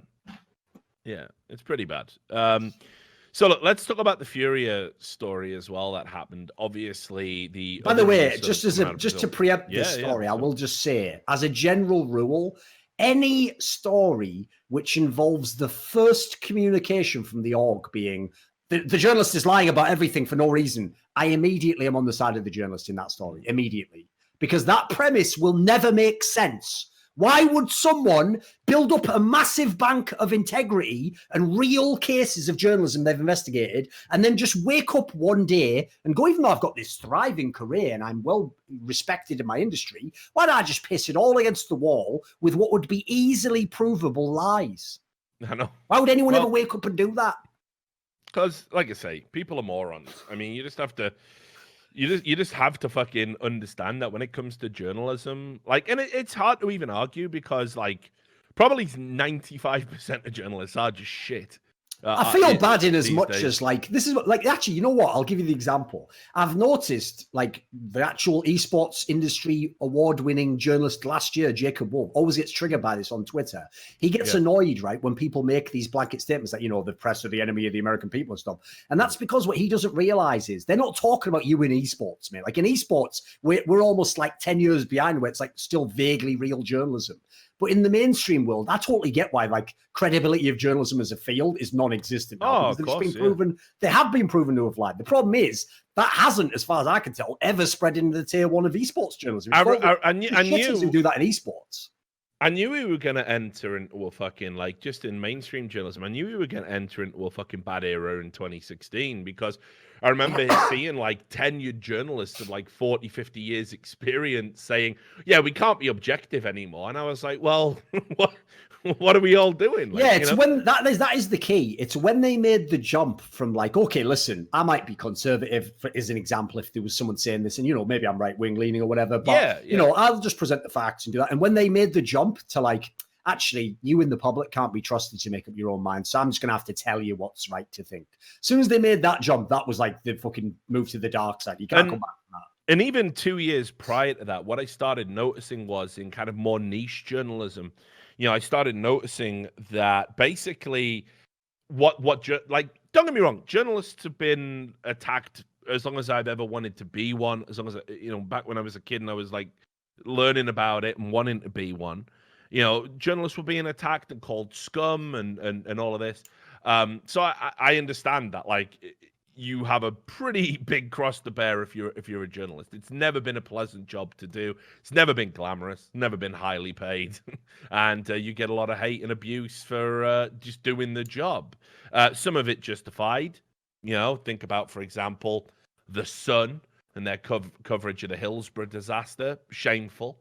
And some of it completely unjustified. Think about, for example, what was going on with Glenn Greenwald when he first started breaking the Snowden story, and people were like saying it was like it's got to be, or think about Julian Assange. I mean, even now, journalists aren't showing any solidarity or simpatico with him, right? He's considered not a journalist, ostensibly. They do all the mental gymnastics to justify him being imprisoned for journalism, which is a disgrace. Anyway, but what I noticed was they started ganging up on people, groups, And anybody that was critical of journalism in the modern era, they started basically attacking them. They were like, "Listen, we're right, you're wrong, you're scum, and here's why." And suddenly, it became just sort of just a reasonable thing to do. Like, just okay, well, we'll just label these. Like, you're criticizing a female journalist, therefore, it's not a great leap to say that you're a misogynist. And then you're all misogynists. And then, well, there's only one thing worse than a misogynist, and that's a racist. And then, and now it's just, if you criticize journalists in any way, shape, or form, the journalism cartel comes for you and will smear you and will run you through the mud. And basically, between propaganda and hit pieces, it's very hard to pick out the gems of actual, real public-serving journalism these days. So I get it. But you're right, in esports, we're so far behind the curve in terms, like, we're actually held up to a higher standard, I believe. And I don't say that lightly. So why these organizations continually keep popping up and say journalists are lying, why the community keeps believing that these journalists are lying. The one thing I will say with DK, and he held his hands up here, was when he did reach out for comment, he did get an incorrect email initially, but he did back it up with a Twitter DM and was told that the CEO By the way, was contacting him. If you are a fan of Furia or any fan who thinks that DK sending a DM to the official Twitter account of Furia doesn't count as contacting them, fuck everything in your brain, because it doesn't make sense. Think about it logically. If that had been a DM that said something like, one of your players is dying right now in a car, what, they wouldn't have contacted the fucking owner? Of course they would. Are you your mind? What do you think is... Yeah. Who do you think runs the account? And it's not some guy who's the fucking intern, is it? It's an actual social media manager. So let me just tell you as well, I saw a lot of people, the usual collection of fucking... just oh, and by the way, just to clarify, because DK made this point, but he made the mistake. Like, this is where he fucked up to some degree, because he allowed people, by saying, like, well, where's your proof that you contacted them, to imply that that's necessary. No, that is literally just courtesy. What he does there is, first of all, it could be interesting if you did reply. Maybe you have a great response and he used that in the piece and it tailors the piece. That could happen. It's unlikely. 99% of requests for comment go unanswered because, understandably so, the person doesn't want you to reveal the information. But you do it just as a courtesy, whether the person ever replies or not. That's the problem. I don't think he realizes that, like, fans will set it up. Because remember, I've heard fans say this many times, like, but you didn't even give them a chance to reply. It's like, I don't have to wait for them to reply before I run my story. Yeah, and that's true. So let me tell you how, and I'll say this: if I've got any credentials on this topic, then I will proffer them now, and that is that it's best practice to reach out. Sure. But the courtesy isn't necessarily the reaching out, right? Sure, you should always try and do that where it's possible, where there's a clear channel of communication. I agree to that extent. The courtesy is the amount of time I allocate, because 6 hours, that's a beyond lot in our world. That's a lot. That's beyond industry standard. Like 6 hours is insane in a modern digital media landscape. This isn't the days of fucking print, where it was like literally, okay, we're not printing it until tomorrow anyway. It doesn't go to the presses until 2 a.m. So we've got up until 1:30 to get your comment in there. The story's going out now. So you better have someone on hand to deal with your press shit now, because it's digital. And and in a world where digital media is fucking, vying for clicks to survive, because it's just this fucking, deluge of garbage that's out there, and nobody's cracked the business model anymore in a time of ad blockers. You've got what, like fucking, I would give you 2 hours tops. I would give you 2 hours. I think 2 hours is a lifetime in this industry. If somebody can't get back to me in 2 hours, you're not serious. I'll even also add in, it is shit orgs. I don't know in this particular case, because the story hasn't been resolved yet, whether I would count Furia in that scenario yet. But it is actually shitty orgs that have made that window get even smaller, because too many of them have used the couple of hours they were given to go out of their way to give the story to another person, or to leak it elsewhere, or to just put it on their own Twitter. And so as a result, now we don't trust you at all. Now we're going to give you the minimum amount within which we can still on the one hand, justify our actual like own sense of integrity and professional ethics, but at the same time, not let everyone get fucked over completely. Yeah, and listen, and that's the other thing. First time you do that, to me, you're never getting a call for comment ever again. You know, if you even suspect I've got wind of the story, you call me now, motherfucker. That's how it works. If you ever fuck me over like that, you know, you talk about, how you've got blacklists, I got blacklists, dickheads. You know what I mean? If you fucking take my courtesy and then you give the story to somebody else, or you put out a statement yourself and you fuck me over, right, and you don't play ball, I'm not calling you again. Why would I waste my time? Why would I waste my time? It's why Riot, every story I've ever broke about them, it was never worth my time picking up the phone. Because they would just do anything to fucking spin and tell the lies. And again, they always get to act like the wounded party, like, but you didn't reach out for comment. I don't have to, motherfucker. I know what's real and what isn't. My record's unprecedented in the space. Unprecedented. Every story I break, solid fucking gold, 100% truth. You know, never been sued, right? Like, think about some of the shit I've leaked. If any of it was false. Like, some people go, oh, well, just because nobody denied it doesn't mean it was real. Of course it fucking does. I'm attacking billion-dollar companies. What, you think if there was ever a nailed-on fact I got wrong, I'm not getting fucking sued and wrecked. I've had people threaten me with lawsuits. I don't even flinch. Let's do it. I can't wait for Discovery. I can't wait for the fucking recording you don't know exists to get played. Let's do it. You know, so it's so dumb that we keep doing this over and over again. And, like, I'm not disappointed with Furia because I had zero expectations. People seem to forget that this is the organization that, by the way, tried to fucking, you know, we're not letting our players go. We're locking them in. We're locking them down. And everyone was calling them assholes. And now because the team got good, everyone's saying, the management's genius. No, they're the same fucking money-hungry cunts that are looking to fucking literally, like parasites, drain the lifeblood of these fucking unbelievably, phenomenally young, talented players they've got and make a dime for themselves. That's all Furia are interested in. They got lucky. Stop pretending it's. Do you know what's hilarious about that, though? Is that is literally 180 what fucking plebs believe. Here's what plebs actually think, Richard. Oh, I know. Because when it was announced, 5-year contracts, the amount of fucking mouth breathers telling me it'll probably be the best salary in esports because their owner is a poker player and Neymar likes the team. As though Neymar's just going, you know what, mate? You're mates for me, so just give them 10 mil each. Like, what are you talking about? It's a fucking business. Are you out your minds? He is not Abramovich buying Chelsea, He's not just fucking... It's a business. What are you talking about? The reason they want the 5-year contract is exactly to make money off these players. Literally. It's not to lose money for 5 years. Here's the thing I like as well. And then that guy coming out, our relationship is based on trust. Are you fucking kidding me? Is this a parody of what happens when a player gets trapped in a bad contract? It's all right because I actually know my manager and he wouldn't fuck me. He promised.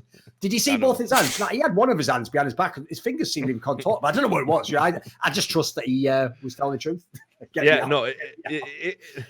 magic. It's current. I feel like one of those people on Reddit, like this in current year, like a fucking we truly live in a society. Why am I doing that now? But that's how I feel. It's like, how many times do I have to go on this fucking carousel?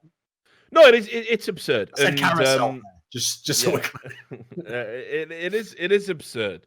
And look, like the other thing that I thought was hilarious was the people who were trying to justify a $1,400 salary on the basis that but in Brazil that's loads.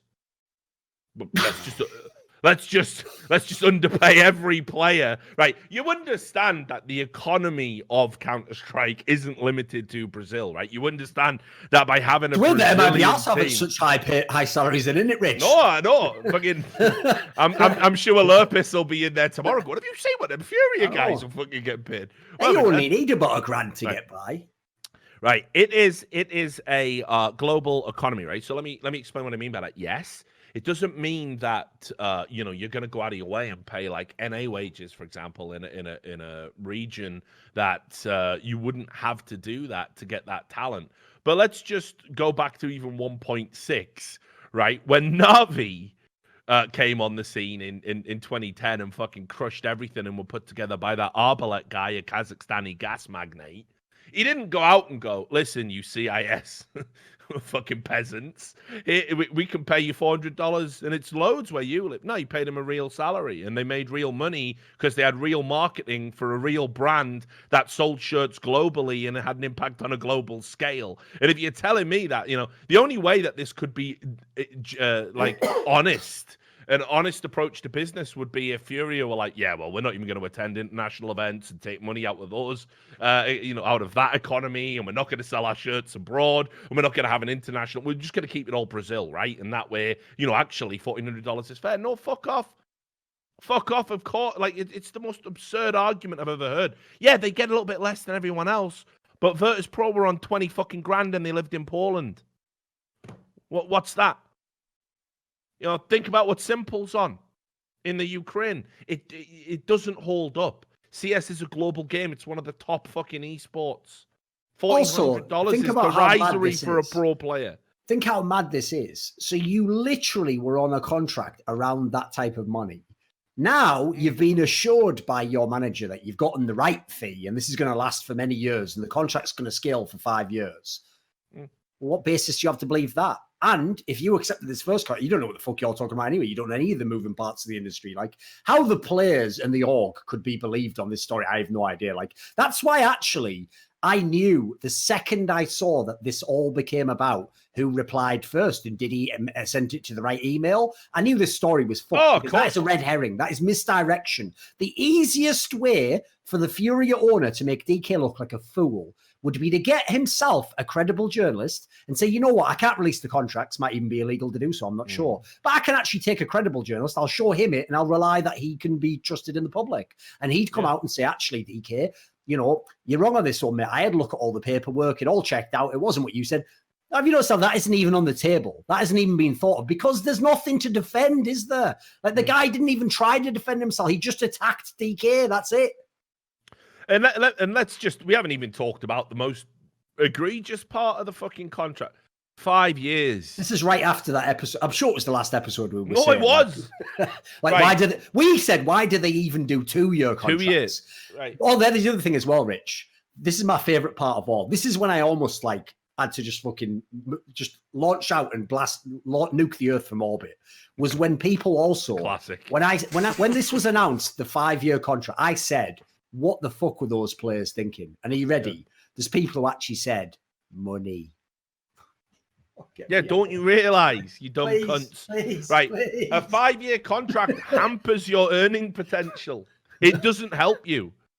Right, if you're telling me that they have a clause in their contract as well, that if they get dropped from the team, they make the same salary.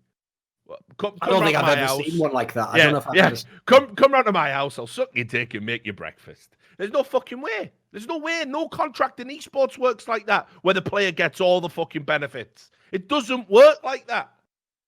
It doesn't work like that. The contract is deliberately designed to bend over the player at every opportunity. Image rights, we got them. Not just now, perpetuity. Fucking, what's that? Get dropped from a team? Something you have zero control over because it's down to either the owner, the in-game leader, your teammates. You're making 50% of your salary now, maybe even less. What's that? Prize money cut changes if you're not in the team as well, because you're not entitled to them, but we'll still get you to stream. Oh, did I mention streaming commitments? Yep, don't worry. You've still got to fucking do that too. In fact, actually, now that you're not in the team, your streaming commitments go up because you become a streamer for our brand and you have to slap our sponsors, which you get zero money from, all over your personal Twitch stream. Orgs want it all. They want it all, and players are walking billboards to them. They will fuck you at every turn. Now, listen, getting fucked for a year, sometimes getting fucked for a year, pretty sweet, honestly. Once you get in a position where you can get the real deal that finally... It's like being in a band. The first deal is shit for everyone, yes, but the point is you want the first year or 2 years of your career to parlay into a position where then what's great is the next record company even almost comes to you like, listen, we know you got fucked on that deal, but we'll give you a great deal because you actually now have value, so we'll pay you what you're worth.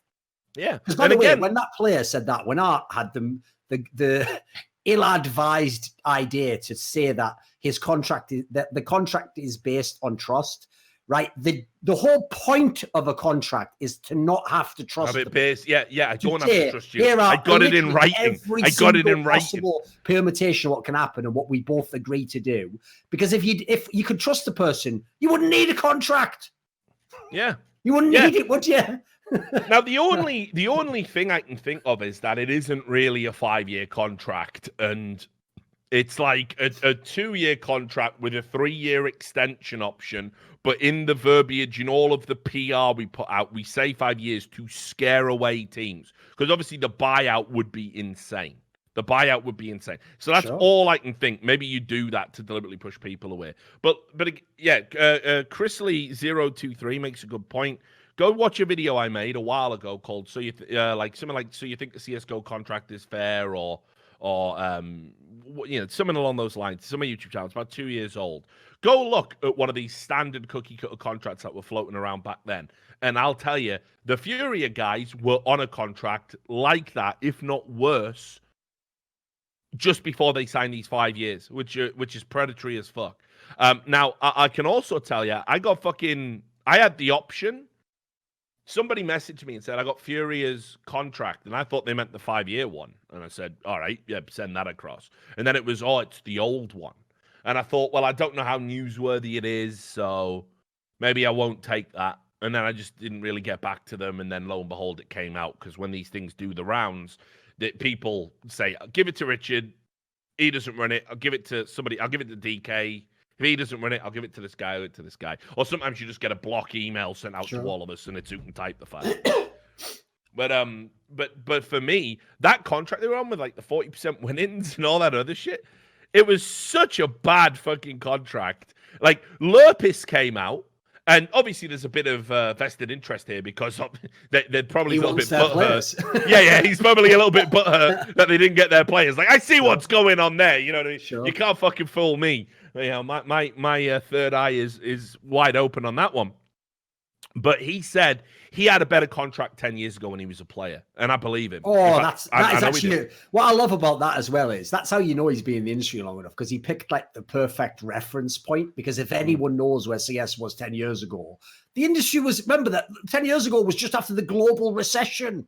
Yeah, and this motherfucker came from Finland. Was playing for like an NA org in the post-CGS landscape of 1.6, and he was on better salary than them. Enough said. End of story. No need for any further discussion.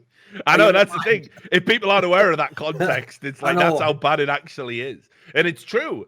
The post-CGS contracts had higher salaries in some cases. That's like your granddad going, I used to have to go up and down the hill in the snow with nothing, and I still made more than you do now. It's like, what the fuck? Like, you don't expect that to be the end of the sentence, do you? Yeah, you were getting paid. And I was on shillings more than you. Yeah, exactly. Yeah, exactly. So yeah, it's wild. So this whole Furia thing. I mean, look, just to put a pin in the story, they not only is like this fucking manager, by the way, like I love the team and I love the players, but this fucking CEO and the fucking weird conglomerate of fucking Brazilian celebrities that are in the orbit of this team, they can all go fuck themselves. And I don't like him. I don't like the CEO. I don't like the way he's handling himself. What's funny is we compared it when they had their good tournament runs to the Rise of Luminosity. Yeah. And of course, the same shit has to happen basically with their team. Like, why? That's the biggest problem here, right? Is half the battles we were referring to earlier, at least were with the big orgs. It was with like Team Liquid, Evil Geniuses, people who themselves at least have sort of come vaguely on side and have learned some level of like, I probably shouldn't just call journalists outright liars on my own personal Twitch account with my birth name on it. But like, what's hilarious is it goes without saying that the ownership groups of the smaller teams are going to be absolute cretins. Like, these are the people where they can't even like hide their contempt for their own players and how they try and wreck the journalists. It's unreal. Like, what they don't realize is everything about how they're dealing with this screams like, I am an incompetent owner. I am incompetent. Yeah, but the worst part about it is it's not even just the gross incompetence. It's the fact that they literally cannot hide the fact. They always think they own the player as well, mate. They always have that mental. There's always that like implication, like, I made you. You're nothing without me. But they can't hide the fact they think of them as a meal ticket.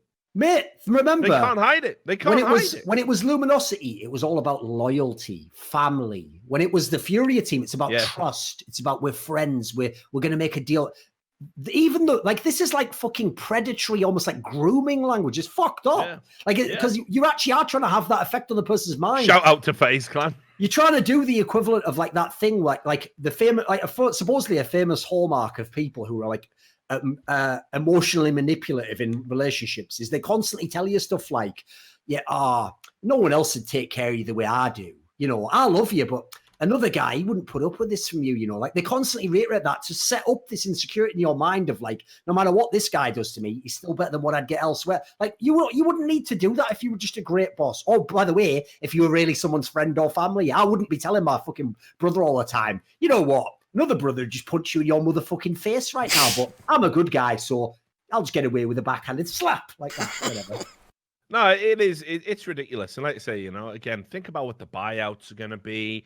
Think about what happens if this team actually drops off, or if, you know, MIBR break apart and they want to like completely rebuild, and maybe, you know, because the marketing, like, you make more money on MIBR.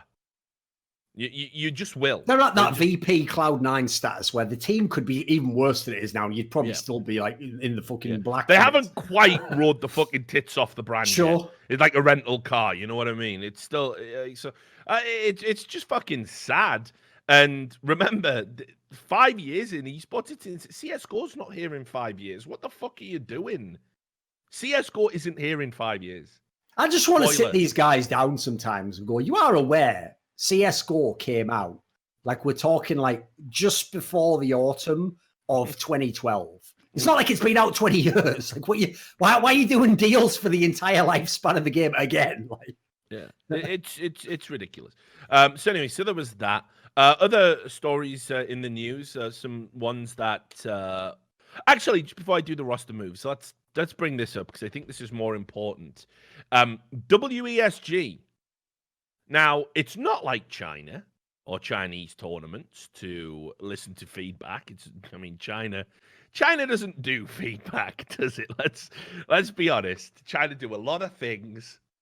Feedback, not really one of their skills.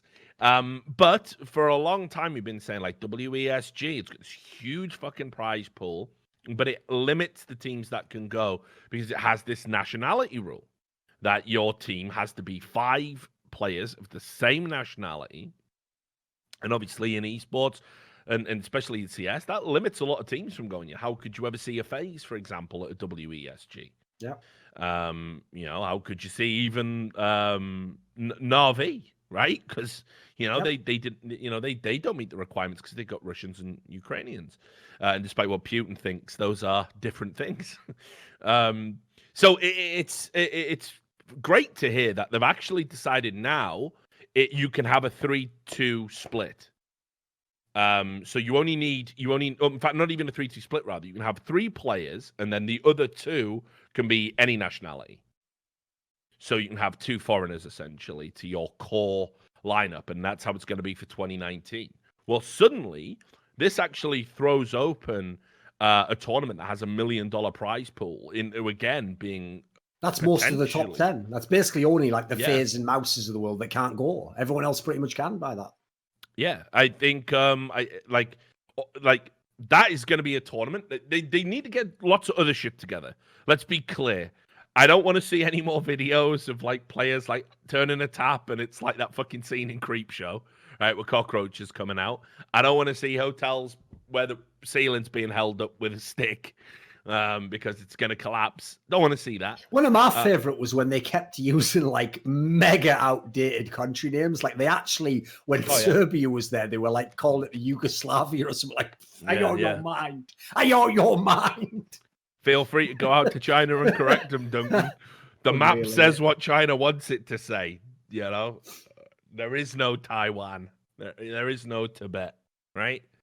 But yeah, it was... It was a weird one, and you know, it was a tournament that, you know, Windigo are in like the top 10 prize money winnings of this year, or of the last 12 months rather, because of WESG, because they were able to win $500,000, and honestly, only teams that like nobody took it seriously. It was just a way to go and maybe get a lot of money, have a trip to China. Well, all of this changes that now because you can go and win and get $500,000. So I think this is another thing we've talked a lot And remember about. as well, by the way, one thing you have never heard is someone who won WSG saying they weren't paid. Oh, no. Apparently. So as far as we know, quite the these opposite. massive prize purses that have been won by these teams, they have got them. No, apparently they go out. That's a big deal. Yeah. Apparently they got there super quick. Apparently people are getting paid in a week, from what I've been told. So it's just like boom. So all of a sudden now we've been talking about what's happening in the second half to kind of like offset the blast effect and fix CS. Well, we've got Cologne, we've got a major, and now we've got a tournament that actually out of nowhere could get super fucking spicy and interesting. So I think this is another net win for the second half of well, you know, or rather the sort of next year, because I think isn't it at the start of 2020, it's normally in the actually? first few months. Yeah. Yeah. So they call it 2019. I'm not too sure when the exact dates are, but regardless, it's going to help continue where we're at right now. And it's great news. I think having $500,000 up for grabs at an event in CS:GO is fucking huge. Still, it's still a lot of money. So, good job for WESG. Now there were a few roster moves as well.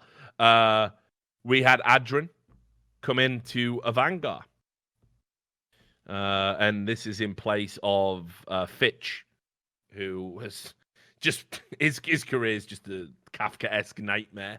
No, I'm not a beetle. I'm a person. Shut up and take these apples, you cunt. Reference for anyone who's read the story. But yeah, Adren is in a Vanguard now, and it looks like a much more rounded team for it. And I'm actually intrigued now. A Vanguard were one of those teams that sort of like broke through, and they got to like just on the precipice of being in the top 10 in the world, and then they had a massive drop off. And they've still got really good players. Like James is really good, Quicket's really good, Buster's hit and miss, but he has a high skill ceiling. I think throwing Adren in there, you know, this makes the team interesting. I think it's a good move. What do you think? I mean, it's definitely a good move for Fitch, right?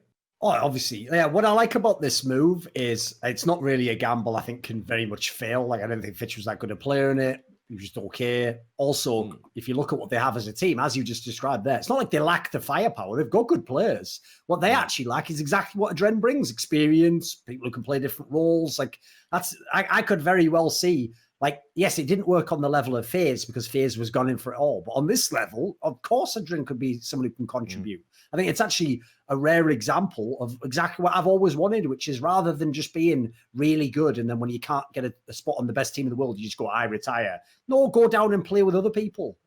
So I actually think this is a good move for both parties. Yeah. Very, very happy to see it. And again, you know, somebody that can develop young talent, somebody that's happy to play with it. It's good to see Adren not having any sort of like pride and ego and like, yeah, I'll go play in the Vanguard. I'll play with these guys. Yeah, you know, always good to see. So be wishing them well and be following his career and their careers with interest. Another interesting thing happened. A lot of speculation as to what was going on with NIP, who they were going to bring in ahead of the major. Who would it be, right? Like there was a lot of, because there was like this weird countdown clock where it was like they got rid of Dennis, they brought in Plopsky, but they weren't going to use Plopsky. Well, I think they couldn't because he wasn't eligible, basically. Yeah, he played in the minor qualifiers. Yeah, because he played in the minor. So who were they going to bring in? Well, Golden. Because obviously it makes sense, right? They needed a fucking... Why does this guy... Why every time you think, I'm done with Golden now, the Golden story is over, he just goes... He just appears like some shit character in an RPG that was badly written, like, I Ninja. Yeah, I used to be an IGL, and then I took an arrow to the knee. It's mental, isn't it? Yeah, it is wild how he's just straight Skyrimming. But look, the point is this, right? He fucking is somebody that, like, I don't know. It's hard to assess because I feel this could be like a good move, but I felt that about Cloud9 and then it didn't work out. He and is like a fucking poison chalice, isn't he? Like, no, that's what it feels like it's going to work, yeah.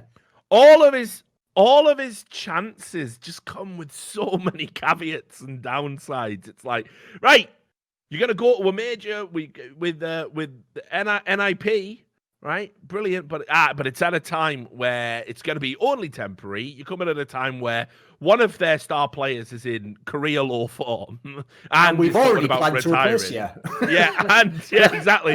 And we're looking long term to replace you with a young player who's waiting in the wings, no matter what happens. So again, I feel maybe there's a world, right, where this goes unbelievably well, because Get Right's already floating the idea of retirement. He's talking about it on stream. Definitely seems his mind is made up. Doesn't feel like this is a retirement to like take the pressure off, like just saying, "Oh, I might not." It's not like a Zeus retirement, right? Where as long as there's a fucking meal ticket for that cunt, he'll be around, right?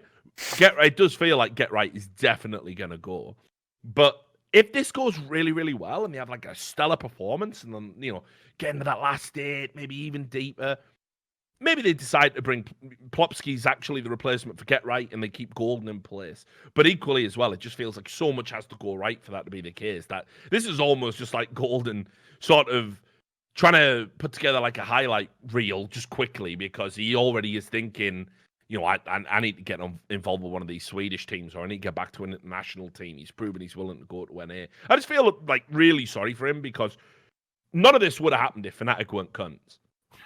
Like, real talk. He should still be on that Fnatic lineup.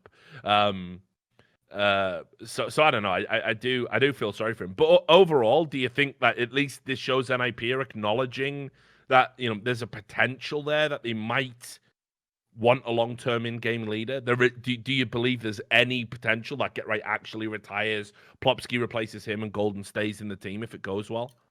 I guess there is a world in which this could be just the most cynical plan ever by the org to just lie and say they were considering people in place of Get Right and, already setting you up for the expectation that the major might not go well. So that then after all, they're like, it turns out Get Right in practices turned it all around, guys. He's going to give it another try. Yay. Like maybe that could be, but I actually do feel like they're actually setting this up for a real transition. Like we're actually going to go to an era where it's not NIP. It's just going to be Forest and then a bunch of players who are now new NIP players. So that is a chance to properly turn the whole thing around. If someone like Golden comes along and does well at the major, I imagine it probably is a trial opportunity. I bet if he kills it, I bet they probably would consider that. At this moment, I would hope personally they don't have any set goals either way. Like, yeah, the Plopsky guy they've signed or whatever, so obviously they're going to try and use him in the future. But I would hope they're actually honest in what they're saying, that they really are open to just trying stuff out and let's make a decision after the major which direction we go. Because the direction you were going before, you'd absolutely plateaued. You couldn't get past that point. It wasn't even like it was just the odd tournament. It was every tournament. You could never get to the big final, could never win the big championship. You didn't get the NIP Magic run. So as a result, I hope this is like the final step. Because if you notice, I'll give credit to whoever that guy, the Hitchum or something is, Hitchum. Whoever that guy was, I thought when he first came in the doors as CEO, great, another CEO who's just going to talk big about all the stuff he's going to do. He's never going to do things. Tell you what, if you look at the moves he's done, he actually has basically systematically removed pieces that were shown to be washed up, not good, try out other pieces. And yeah, he hasn't had the big hit yet that'll give you success. But I think they have been gradually moving in the right direction. And the whole point is, you look at the team now, you don't really see names that are like, right, that's like an old player who's just got too much like power in the team who's going to hold them back. As soon as Get Right's gone, what have they got holding them back? They're just another squad of players that could become good, could be all right, but they're not held back by the inertia of past championships, which always kills me. And the last bit of roster news, mind-blowing to me. I can't fathom. Really strange. So Complexity, right? We've been talking about how, Complexity, they're, making some changes. They did all right last time out. We saw them. The only thing for me they need to do is replace Ricky because he's just terrible. Needs to get out of the team and just go play back in Australia or whatever. So there was a report on Dust2.us, which I think is the HLTV US. It's like a US version, yeah. Because they have one for Denmark as well, a Danish language site. Well, they're looking at a coach, and I didn't even know this guy was a coach because it's fucking Jamum. But he's called Kaita now, but yeah. Like, I know him from Source. Yep. Playing if in you know Fish the 1, UK 2, 3. scene from any Yeah. time over the last 10, Yeah. 15 years, you will know who this guy is. So I was like, first of all, what, he's still around? Because, like, I must have known this guy when he was like 17, 18. I didn't even know he was still sort of keeping his hand in the game. I thought he just moved on. He's just another one of those, like, I-Series and Epic Land warriors. I didn't. Journeyman. Yeah, like, nice guy. Yeah. But never thought for an instance that he had any sort of chops. This is up there with coach. when out of nowhere. I remember waking up one day like, well, let's go to the website, and it was like NRG announces Imi as their new coach. I was like, have I just fucking have I just actually accidentally dipped my hand in a pure LSD crystals? What the fuck is this? Why? How did someone go from endpoint player to fucking coach of a massive NA team? So apparently the same move being pulled again. Yeah, but like, Def's just bringing them all in the back door, all his boys. Why? So what's Warden done wrong? Do you know what I mean? It's really bizarre. Like, Complexity is this org that's always talking about, like, you know, we like continuity, we like to look after people who look after us, we're like, we take all that seriously. Like, what's Warden done? I can't think of anything bad he's done. I think he's definitely played a part in Complexity at least being where they're at right now. And there's nothing that says to me that, you know, Kite is going to be better than Warden as a coach. Like, just really weird. Like, just a weird move. That's why this does just feel to me like Def is also from the UK. He is also from the same UK scene. He apparently is loved by the Complexity staff. They seem to really like him. They haven't seemed to consider him for any cuts at this point in time. And for whatever reason, they've decided he's got their ear and he's told them, bring this guy in. He'll be a good coach. He'll do a good job, mate. He thinks similar to me. Because if you remember, Def's like the one who'd been playing as the in-game leader recently. So I assume they've given him something of a voice with that. Like, here's the guy he wants. Now, what I will say is to my old mucker, Jamin, if you are a coach and you do have autonomy, just put yourself in for Ricky, mate. It can't be worse. I'm so serious. No, I just mean, though, that would be so outrageous as a first move, wouldn't it? Right, first move. Ricky, few thoughts on you playing. Don't like it. Get out. Right, give me his PC. Just sit down in his spot. Didn't Existence do that once? Oh, no, it was KRL. It was KRL. Right. There was a LAN I was at where KRL, the French in-game leader, was like a coach, and a player played bad, and he said, right, fuck off. The dream of every coach. Yeah, and he just literally told me, I can't even remember what team it was. It might have been in Nameless or something, but yeah, he just literally said, get the fuck out of that chair, literally in the middle of a LAN. Yeah, I'm in. Someone look it up. It happened. Here's the thing: the only person who will ever KRL was God. There's only one person will ever potentially do this in CS:GO, and it is if Nico ever becomes a coach. Oh, man. For obvious reasons, isn't it? Like, the difference is, though, he'll do the most egregious one. It'll just be like, right before you're about to play at the final of the major or something, it'll go, I always wanted to play another one of these. Get out. mate, 20 years from now, if he's an owner or something, he'll be doing it. Really, it's mental. But yeah, so like I'm telling. No, you could imagine totally in Nico. Obviously, it'd even be called Nico Sports. His org years down the line to capitalize on the market, you know. And obviously, he would literally have a clause called the "shut up" clause, which allows him to at any point in time replace an active player in the server just at a whim, whatever. Yeah, it just just ridiculous. But honestly, Jamin, just do me that one favor, mate. Like, just make sure when you're having your negotiations, you sit down with Jason Lake and you go, listen, if I'm a coach, it's gotta be my rules. If a player talks out of turn, I've got to be able to discipline them, right? And then you just drop Ricky immediately and play yourself, because it can't be worse, mate. As soon as you walk in, pack your shit up. Yeah, do us all a favor. All right, anyway, that's all the news. Do our questions that we've had from our patrons. So Butt Pounder 420 asks, what's your favorite GG Allen song? That's Gigi Allen and the Murder Junkies. Gigi Allen's dead now, of course. My favorite Gigi Allen song, I don't even need to think about it, is definitely Sleeping in My Piss. I don't know if you've listened to much Gigi Allen, Duncan. I haven't. I've seen that documentary about his life. Didn't really seem like my sort of guy, you know. Really? You think, you mean somebody who... Well, you have a lot in common. The famous Gigi Allen quote is, "The audience is my enemy." I do hate my fans. Yeah, don't worry about that. The audience is my enemy. That's what he said. Now, obviously, where you differ is he did get arrested for flinging handfuls of shit. I just metaphorically. You just tweeted them. Exactly. And I just tweet shit at also, them. I think he got arrested under an obscenity law for public self-sodomy with vegetables. Yeah, so, and I don't even like vegetables that much. Not at all. So there you go. I mean, "Sleeping in My Piss" was easily Gigi Allen's catchiest tune. The chorus is genius, Duncan. The real irony, of course, is that the guy was known to be very obnoxious and abrasive, and inadvertently named himself something that in the future would be the ultimate sign of politeness at the end of a game. GG. Yeah, exactly. And all in. The lyrics were "Sleeping in my piss, waking up all wet. When it's time to take a shit, it's mighty fucking red," implying he's shitting blood because he doesn't look. And then if the Furia players can just sign below that, that's their contract for next year.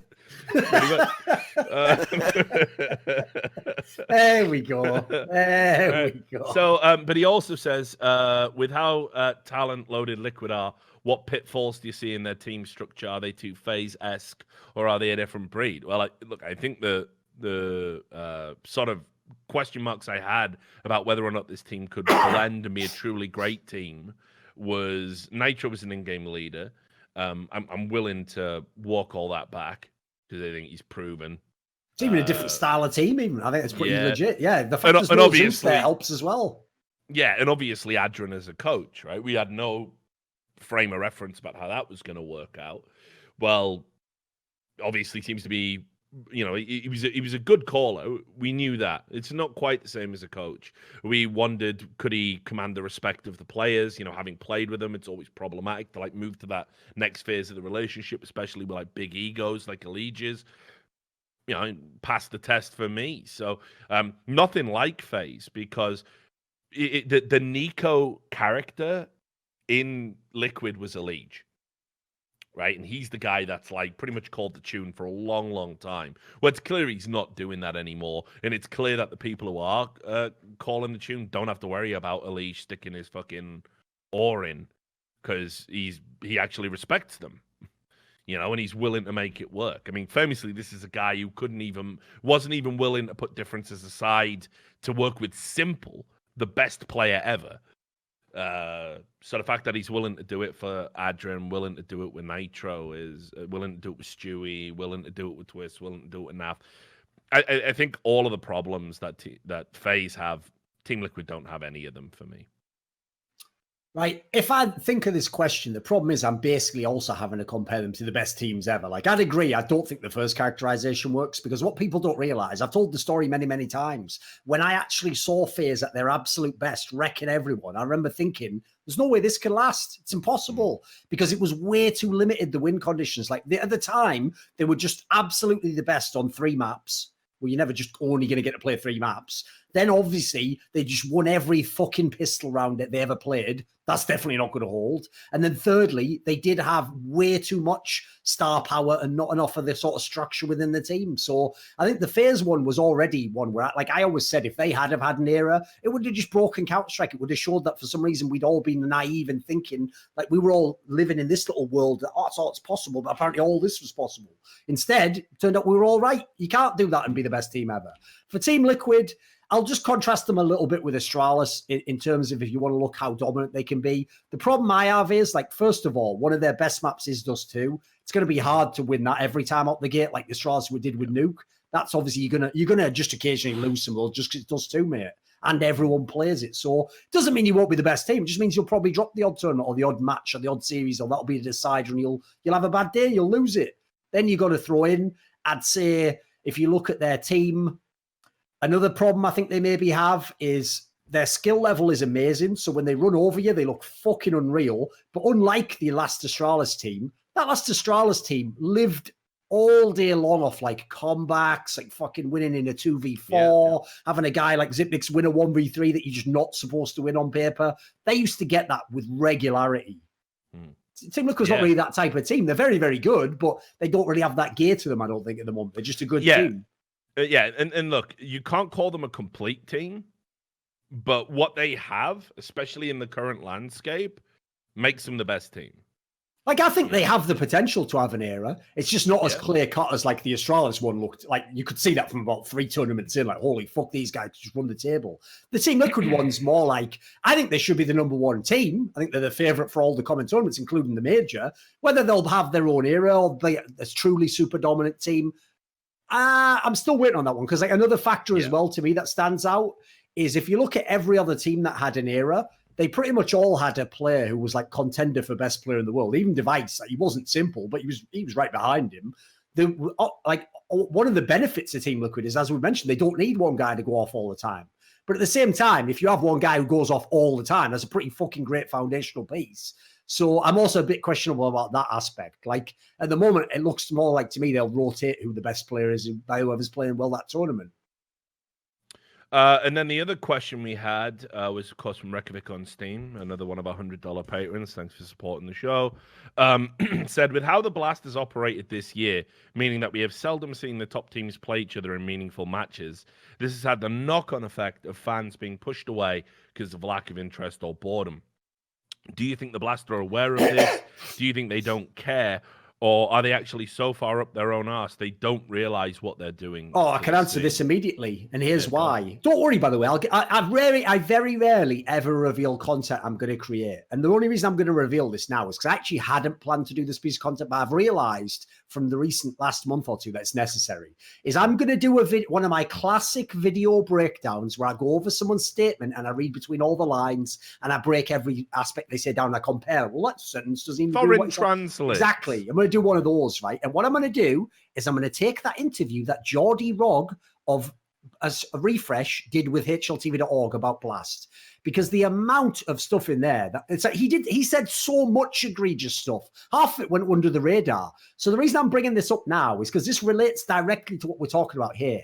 So one of the maddest details of that, Rich, is there's a part in that interview which he did obviously after the major when all the Blast shit was going down, where he points out that Blast doing their event in Copenhagen last year, which was apparently like a week or two before the EPL finals in Odense in Denmark, right? He tries to partially take credit for that event and basically says that, like, if they hadn't have run an event in Denmark just before, which showed fans that it didn't have delays and it was a real tournament, that made fans think this is esports, and so they turned up. Like, his implication is like ESL's event was an assist from them.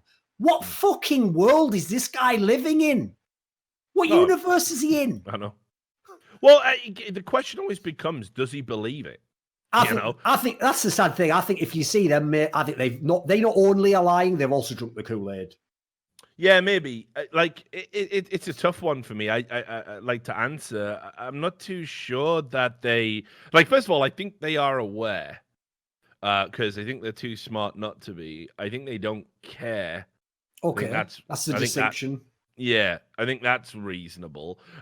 What you have to understand is, and when you work with a lot of these VC people, and you like say, go out for fucking lunches and stuff, even the ones that you like and you get along with, there's this weird reality where they are so used to, one, getting their own way, and two, being surrounded by sycophants, that they do find any sort of even like resistance to something they say like very jarring. Oh, esports, by the way, for people who don't know, has a really big problem with sycophancy. Like, like the amount of times I've had this. So I'll give you an example. When the Esports Industry Awards happens every year, here's what happens. The second the event's finished and it's the bar part where it's an open bar and everyone could just have a chat and network, all that happens is I have a string of cunts come up to me, introduce themselves, say who they work for, tell me everything I did in my career was brilliant. They've always supported my work. When they go home, I will only remember that guy when I then see him flame me over something on Twitter saying I should be fired from the industry or I'm a piece of shit or something. It's like the amount of fakeness in esports is mental. So as a result,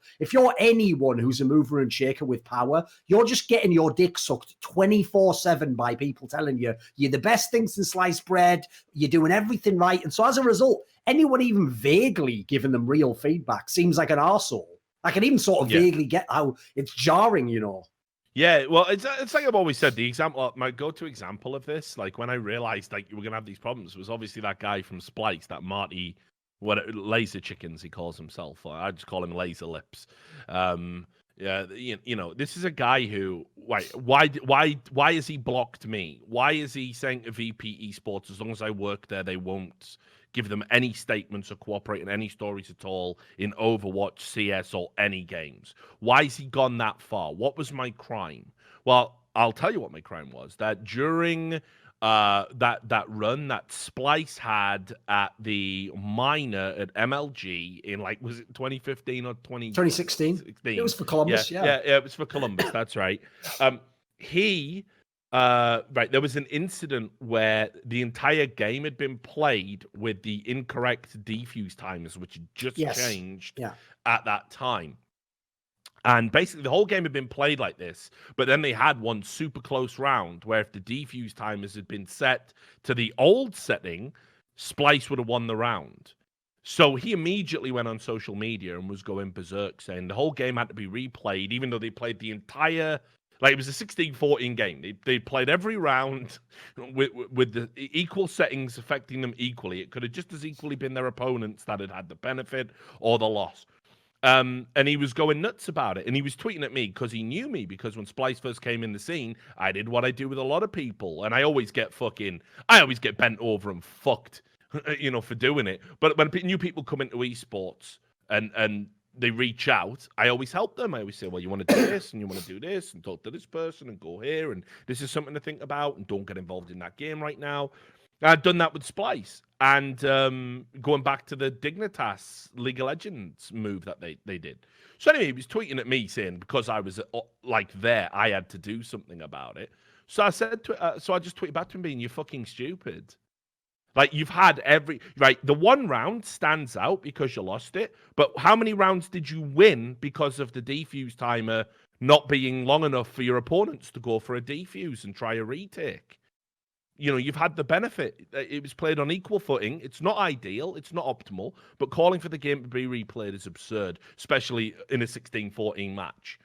And he got super pissed off on Twitter, and then I went to him on Skype and I just said, like, listen, dude, I know that fucking in your life, because people think you have a little bit of money, everyone tells you all the time that you're a fucking great guy. But I'm not a sycophant. I'm never going to suck your dick. It's not happening. You're acting like a stupid cunt. And you can surround yourself with yes men if you want, but what you're doing right now is embarrassing. Well, he deleted me immediately off Skype, blocked me, and has held this weird little creepy soy boy grudge for years because of that. That's the level these pathetic cunts operate at. They think because they get to fucking use somebody else's budget like they matter, they important, all their whims must be met. It's pathetic. It's pathetic. So, I mean, that's the level you're operating at. So I've been in rooms with these guys and, like, literally said, like, you know, somebody will say something ridiculous like, well, you know what the most important quality is in a person? Tenacity. And they'll just sit there and let it happen. That's like some movie script shit. I know, that's mental. Like, listen, mate, I'm having lunch with you. It's not a TED talk. I don't give a fuck about... All right, Tony Robbins, I don't give a fuck down. Yeah, it's like, literally, it's like LinkedIn. That. Yeah, it's like LinkedIn come to life. And then, like, you know, I'll just burst out laughing and go, fuck it out. Can we just have some fucking dinner or whatever? And they don't like it. They don't like it that you point out that, like, you might be acting a little bit pretentious or whatever. You know what I mean? So I'm not the one. I don't give a fuck how much money you got in the bank or how much you're willing to give me if I fucking tell you you're the best thing ever. I'm just not going to do it. So yeah, it is like... I know that about Nicola Nyholm, and I know that about the Refresh executives. That's the world they live in. Hobnobbing with the Danish Prime Minister, you know. The reason I might push back on you that I think that they know but they don't care. I actually think they don't care and they don't know. And the reason why I say that is because, like I say, one of the reasons I want to attack that statement that they made is because the whole vibe in it is everything that normally I hate about esports. It's just you've just come into esports, and the reason you're going to succeed is because everyone else was doing it all wrong. And it wasn't until you got here 5 minutes ago that the true savior has arrived. And so I think they genuinely believe, no joke, that format that they made, which they've already started to change, I think they genuinely believe that was the future, and that we were all idiots for trying to run these losing money losing events in massive stadiums for 3 days and then a 5-day. I think they thought that they'd cracked it and that everyone was going to like see them as a benevolent savior. That's why they put all that shit in the same statement about like how like trying to debate whether it's like harder or easier to win a blast. You know, like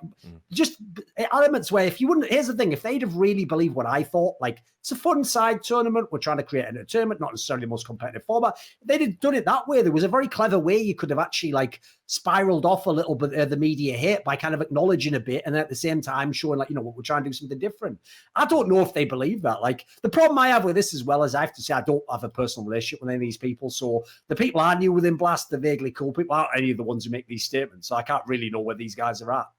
But I kind of do think that they think that, like, they're doing the classic ultimate nightmare move of, like, I'm going to make you do all these things you don't want to do for your own benefits. Like, well, fucking hell, at least if you even just said you were doing it because you were a cunt and that's the way it should be done, that's one thing. But the idea you're now going to tell me it's in my benefit you do something that clearly doesn't benefit me, that's always a warning sign to me. That attitude alone always puts me off as soon as I hear it. Well, I look forward to the video. I'll watch that one, but yeah, I'm not even too sure because with the way the LA event went down as well, that does seem like they are scrambling a little bit. Because there's another thing, by the way, if anyone hasn't noticed, think about Blast. Who, remember, love their format. We're never going to change it. It's all fine. We're going to have events next year. Magically, after everyone bangs on the format 24/7, it's all right. We're making semi-finals as well. What about Astralis? Remember, Astralis weren't prioritizing Blast events. They were enjoying their break. They needed the break. All of a sudden, the two matches I've seen them losing against Furia and now against Team Liquid, they're punching monitors. They're shouting at each other. Doesn't seem like you loved that, guys. Doesn't seem like this was the outcome you wanted, does it? Doesn't seem like you believe that. So, sadly, as usual, people only change their mind at the very end when everything else has been proven wrong. And then all of a sudden, they knew that it was wrong all along. They're trying to fix it. But it's like little too late on these ones, isn't it? Come on. So anyway, we will wrap everything up there. It's going to be a strange day. I can feel it. I'm about to put an article out that I think is probably going to make me log off for the day. And on top of that, I'm being told quite reliably by the mainstream press that the Dalai Lama is alt-right. When I saw that comment, mate, I chortled so hard. Oh, man, it's like, because you know what I thought? Here's the thing, right? If it wasn't for the fact, I don't want to contribute to the world of people saying shit like that, even jokingly. I really thought about a tweet like, someone check the Dalai Lama's YouTube feed. What's he been doing? Ben Shapiro videos again. But I don't want even to reiterate that. What I love as well, like some are going, like some are in there. Some are like, yeah, the Dalai Lama, this supposed like spiritual Buddhist leader, he's alt right now. Like some are actually doing that. But then what the others are doing is, fuck, let's just ignore the sexist thing he said. Let's ignore the anti-immigrant thing he said. And he did say Trump was an asshole.